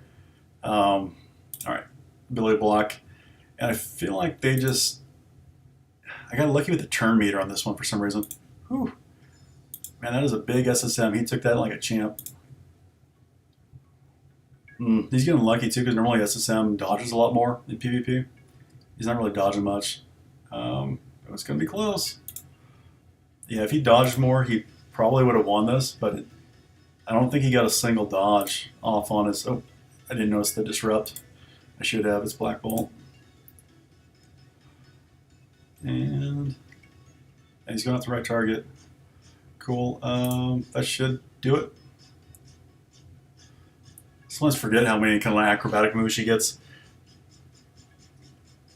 Quitter. Yeah, one thing I think they should update too is if in this mode is if people quit, if they quit to you, you should automatically get 5 knockouts or KOs, whatever you want to call them, rather than just like 1 or 2 after the match begins and kill their first tune. Like a lot of people, if you kill their character that they're trying to get the objective reward on, they'll quit out of the match, and I don't blame them. But that points to the flaw in this whole kind of mode design to begin with is we need those objectives. I think if they just change one thing, it would help a lot with that. Is instead of using abilities with those objective characters, they just change it to use this specific character in a fight. Then people wouldn't necessarily back out. As long as you just use them, complete the fight, you get the tap. Keep working on Sinister. I don't think I can win this. We'll see. Maybe I'm surprised. I think I'm going to have a hard time getting through his taunts here in a second. And then I'm going to... I really don't want to go after Phoenix. I think I got to save it for a second. And I'm going to put it over in the corner so he doesn't try to attack Phoenix. Oh. And hopefully X23 will kill him on his next turn. If I get lucky on next... Oh, his ult's up. Okay, there goes Sinister and Phoenix. But, alright, clear the taunt. What do I need to do here? Damn it. I'm just going to ult. That's probably not the best decision there. Okay, nope, dodge, dodge, dodge. Okay, got a couple hits on him at least. I probably should have ulted. Yeah. Or use special with Dark Phoenix. I was trying to avoid a bunch of shots getting hit on her right away, getting her immediately killed. I don't think I can survive this. Oh yeah, she's toast. Oh, maybe not. Oh, I might win this. I think I will. It's super close, but I think I'm gonna win this. Oh, I was hoping I could use special and give Dark Phoenix regens, but I think she's gonna be able to special, and that's GG. But good fight though. Yeah, that was a tough one. 150, 160k punch up. I didn't think I had a chance, to be honest. I guess I underestimated what I had going on, but killing Sinister to start was pretty much my only chance there. You want Quicksilver? Yeah, Quicksilver is cool too, and I think he'll come to the game at some point. I'm curious what variation they go with. Like, he has a lot of different kind of like lore and history to him, I think. All right, so I'm currently level 15. You basically get nothing for winning these fights one by one. And then you get all your advancement through getting past these objective thresholds. So 1550, I think that's going to give me to like level 20 to 21. So I'll check it out. And then I'll do the rest sometime this week. I'm kind of rushing through these, and I can take my time for the rest of the way. But level 21. Okay. I don't know. I'll think on if I'm going to buy this pass or not. I like Zemo, but it's not going to unlock the next level for him. So I really would just be buying it for the tier 15 mats. And I don't mind buying this, but I want to see them make some improvements to this over the month to really encourage us to have faith in this mode. And it seems like they have a nice graphic to this. They probably put some time into this, but I want them to communicate to us that, hey, here's what's going on with this Mojo's Mayhem. Here's our plan. Here's how we're going to improve it. Here's how we're going to make it fun and engaging for everybody, so that they're actually manually fighting. Because right now, most everybody's putting their fights on auto, and it's just at that point, it might as well just be blitz. Like, why are we playing against each other? It might just be might as well be the AI at that point. So I'm curious. I think a lot of it's going to be tied to their this league's coming at some point. They're going to have some kind of I don't know if that's going to be like TCP leagues. Like, okay, you're at like 3 mil total collection power. So king of the 3 to 4 mil, king of the 3 to 3.5 mil band, king of the 5 mil band, or also if leagues means like MMR or ELO, and like based upon your ELO, you're fighting other people in your ELO or MMR range, like in chess. So I'm curious what they have planned for leagues, or if there's any kind of group element to this. So far, it seems very single player, but maybe they start making it like alliance wide, and it'd be kind of cool at some point if they had some kind of alliance aspect to this, to where like your alliance was pitted up against another alliance, and each player in the alliance had to fight the other another player's team, like crosswise. Like they set like an AI team up for like their best defense, and like your top TCP fought their top TCP, and you just kept on going across. Yeah, or else set a bracket, however you want to do it. Like that would be really fun. But I don't think this is tied into any kind of alliance stuff. I think that's just would be another way to make alliances kind of fun. But Quicksilver and Adel, I'm familiar with Havoc from one of the movies. I wasn't before that movie, but I forgot which one it was. The one where it was the young Brotherhood, and Magneto was played by the really good actor Fassbender. I'm a big Fassbender fan. Um, yeah, I think ranked is very likely, and that's probably what Leagues is. It's probably like a rank thing. But that's almost just not entirely TCP driven if they do classic and not balanced. But like a 1 million roster has no chance versus a 5 million roster unless they're building super tall and whaling and just whaling on one team. And a 5 has to be built very intelligently to beat a 10 million roster or 12 million like Nietzsche's. Um, so yeah, I think that's very much just pay to play, which is fine. I don't have no problem giving bigger rewards to paying players, and the biggest spenders should get the biggest rewards. No problem with that. But like from a competition standpoint, I hope and maybe it's just variety. Like they have these events up here, like one's a classic one, and then the biggest spenders can really whale out and go hard and try to claim the top, which would be cool. And maybe broadcast some of these things like on OMG or Nietzsche's channel, where they can broadcast like the highest players going after it. I think that would be a good evolution for this mode, with no objective things you have to use She-Hulk at whatever power, and then maybe have a balanced one and stuff like that, and then really have everyone go after it. This has a lot of potential. I hope they just start communicating a little more, and then letting us know what they have in store, even if it's just like written on a bar napkin. It'd be nice to hear a little bit more about this step. You're free to play Nietzsche? That's funny. Uh-huh. Yeah. I've been free to play for like about the last 3 hours. I've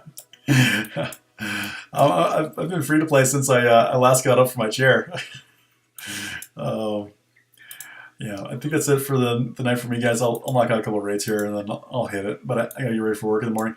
Um, no, hardly. No. I think I've heard you talk to some of the guys that are in your alliance about your spending habits, and I think I've seen you buy something. I forgot when it was, like a month ago or something like that. I think you were talking about an offer you were getting. I forgot what it was. I've never bought I bought a lot of different offers, not a ton. Like most of my things are hot garbage, but the ones I probably haven't bought are, I don't think I've ever bought I've bought Red Stars before, but I've never bought one of their like, oh, I got to do a snap, sweet. Um, I never got to do, or I never bought one of their $50 packs for Red Stars. So I've never bought those. I think I may have bought like Red Stars once, like when I was trying to get like something on a new character where I struck out for like $5 maybe. But that's the only time I bought Red Stars. But usually what I used to buy ABCs a lot. A long time ago, about a year ago, I was buying ABCs like those hunter packs for $5. Anytime they release that hunter pack of ABCs for $5, a year ago I was buying those. But yeah, I think all those things are just progression now. And that's pretty much what this new arena thing is for the battle pass or whatever they call it, game pass, battle pass. I don't know. You're just buying the next tier of materials because we're not buying enough of them apparently in the shop, so they're including it in the battle pass and making us buy it that way. And here's some Zemo shares to go along with it. I think it's good value, but we are paying for materials that they want us to buy. They want us to buy the materials for the next level progression, and that's fine. But they're making dolphins like myself do it now rather than just the Krakens that are trying to push for the next level of Dark Dimension. So it's a good strategy for them. I just think it's interesting. They're also making us grind this new mode quite heavily, which is basically Blitz 2.0 in my mind, at least so far. In order to receive those rewards that you're paying for, it's like, hey, you're paying for something, and now go work for it. It's like paying your employer for your job and then getting a paycheck for it. It's a little strange negotiation going on. I'm going to pay you $10 an hour up front, so then that way you give me 25 on the back end. It's but only after you work your 40-hour work shift. It's an odd thing. PvP neat. Yeah, if Neats wants to. Sorry, I was going off on a little tangent there. If Neats is up for it, I can send him an invite. Let me just finish this last raid, and I'll shoot him an invite. But Neats is going to take me to school, but I try to pick up as much as I can, tips and tricks from these guys to learn. And I definitely need to practice a lot more with classics. I will say that's the one thing I'm liking the most about this new kind of arena thing is I don't play classic barely at all, and I think it's about time I did, at least somewhat. Not necessarily to compete with you guys, but to just get better at it and learn the different characters. I feel like the character tier lists and like priority picks are slightly different. I don't know if they're like wholly different, but and obviously it depends on your roster and what you have built up. But just like apples to apples, all things being equal, I think it still is a little different than balanced. Yeah, I do. I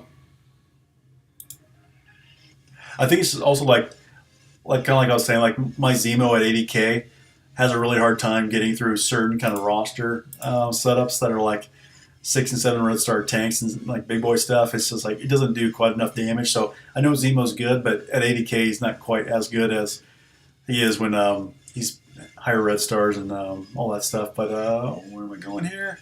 I hate Mystique, but I hate a lot of this stuff. Mystique. Probably didn't need to use that there. That's probably wasteful. I don't want to stun. Stun cap. Down goes Mystique. Ping ping. Gosh, I miss Black Bolt when I don't use them.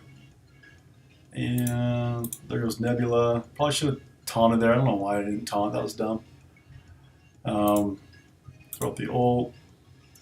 Got another Mystique over there. Don't dodge Spider-Man. Spider-Man. Alright, try to get vulnerable on Mystique. And I'll try to get Spidey. Spidey, you little bastard. Sweet.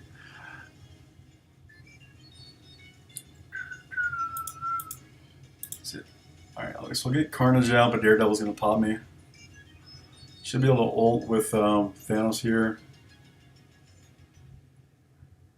It might not have been a bad thing not taunting with Thanos. That usually Black Bolt just rocks him, so that might have been the worst thing in the world. All right, almost done.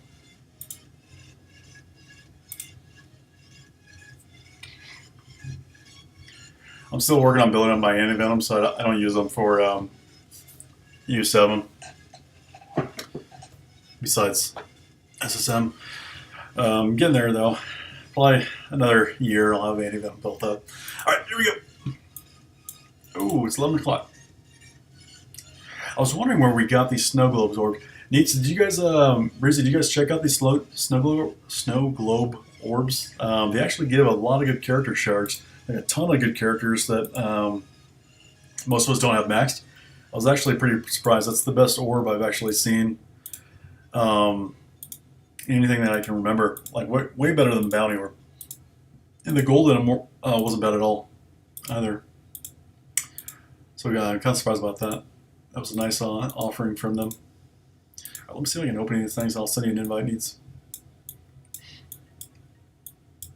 Do I have any? I think I passed them already.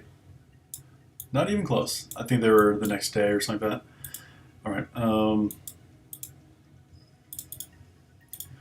right, what else? I'm sitting somewhere else. Man, it started hitting me again already. Those guys on my shards hit after payout. I think they core, or maybe they just forget. So a lot of guys hit after payout. But it's okay. Let's get it on. How fast is Kitty Pride? Breezy, I haven't looked yet. I was trying to see Shatterstar stats on MSF.GG earlier today, but they didn't have them up. I haven't checked for Kitty. I can take a look. Oh, we're doing balanced. Okay, I thought we were doing classic for some reason. 103.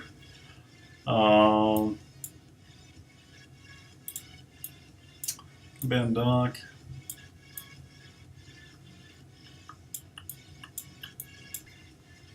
Okay, yeah. Breezy's not built up, so I don't have any gear in him. He's just, 200 power with 7 red stars sitting there, so he's not geared. He looks, pretty similar to what he does on yours. 103 isn't bad, but it's not great for PvP, so it kind of depends on the mode you're talking about, Breezy. 103 is considered pretty slow for most characters in PvP unless they have a very overpowered kit behind it or stats. All right, Zemo and Ultron. I need to actually think here. Altogether.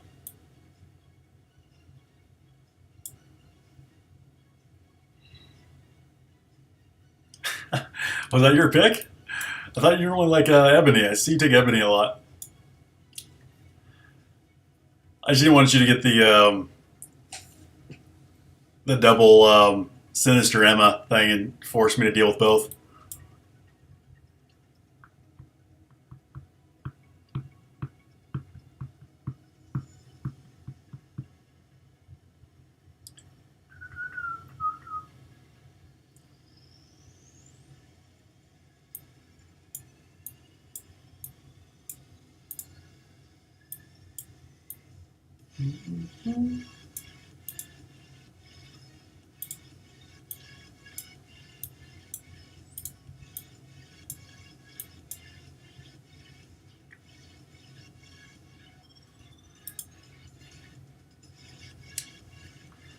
I feel like that's one thing in my strategy that I don't know really. I look at different ways.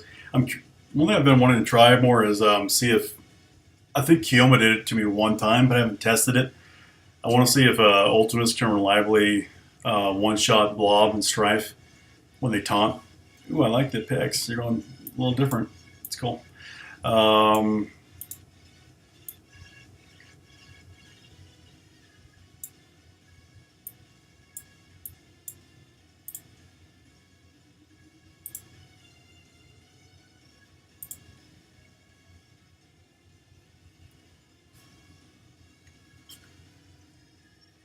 Pick your team? Oh, okay, got it. He's writing picks over on your stream or something like that? Go on screen? Cool.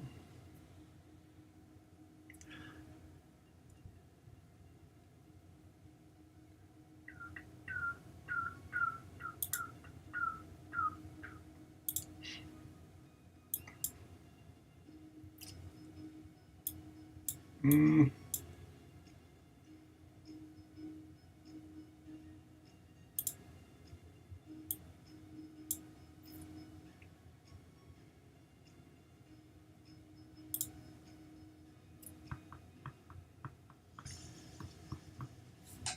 Oh, me too. Shatterstar, right on. You built him up. Did you get a good pull on minis? I've been curious to see him. Oh, Breezy, you wanted to see my Shatterstar in PvP. I only have him at like level. I don't think I have him above level 2. Nice.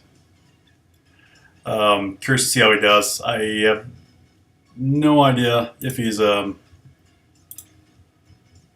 know he's got like 124 speed, so I know he's pretty fast.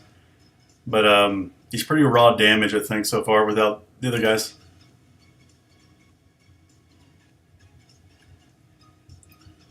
Nice. Yeah, it's interesting how his, that ability either chains without long shot or else it hits everybody with long shot. You got me into buying, so I think this is actually going to kill him. And I don't want to. So I'm actually going to do it differently. Now I'm worried about Hello actually won't kill him with the ult.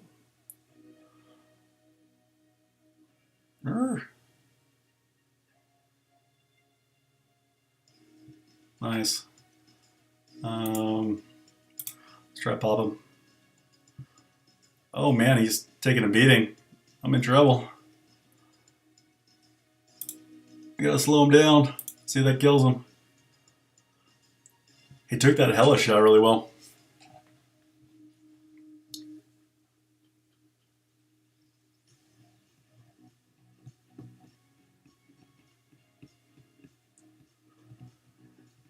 I'm curious what their main use is going to be. I haven't really heard what they're intended for yet, so I'm still kind of curious about that.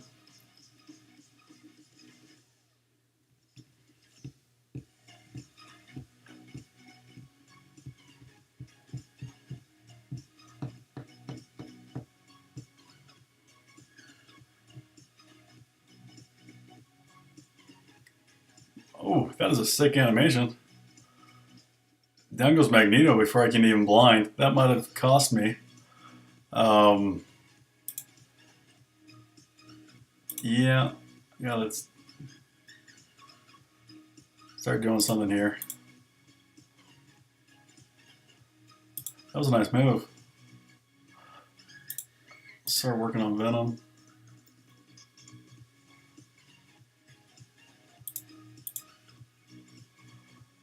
You got her stacked up good. Woo! It's gonna be close. I think I like your chances here. Down goes Carnage. Breezy, you traitor. You're such a traitor, Breezy. I'm just kidding. Well played.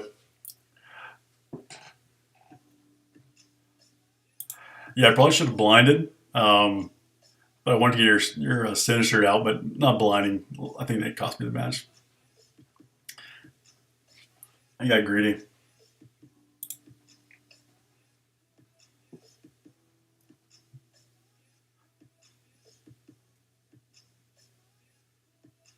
Yeah, the I underestimate Venom a lot in PvP with other symbiotes. I probably need to look at his kit more to see. He starts going much quicker than I anticipate sometimes with other folks. But yeah, well played, Neats.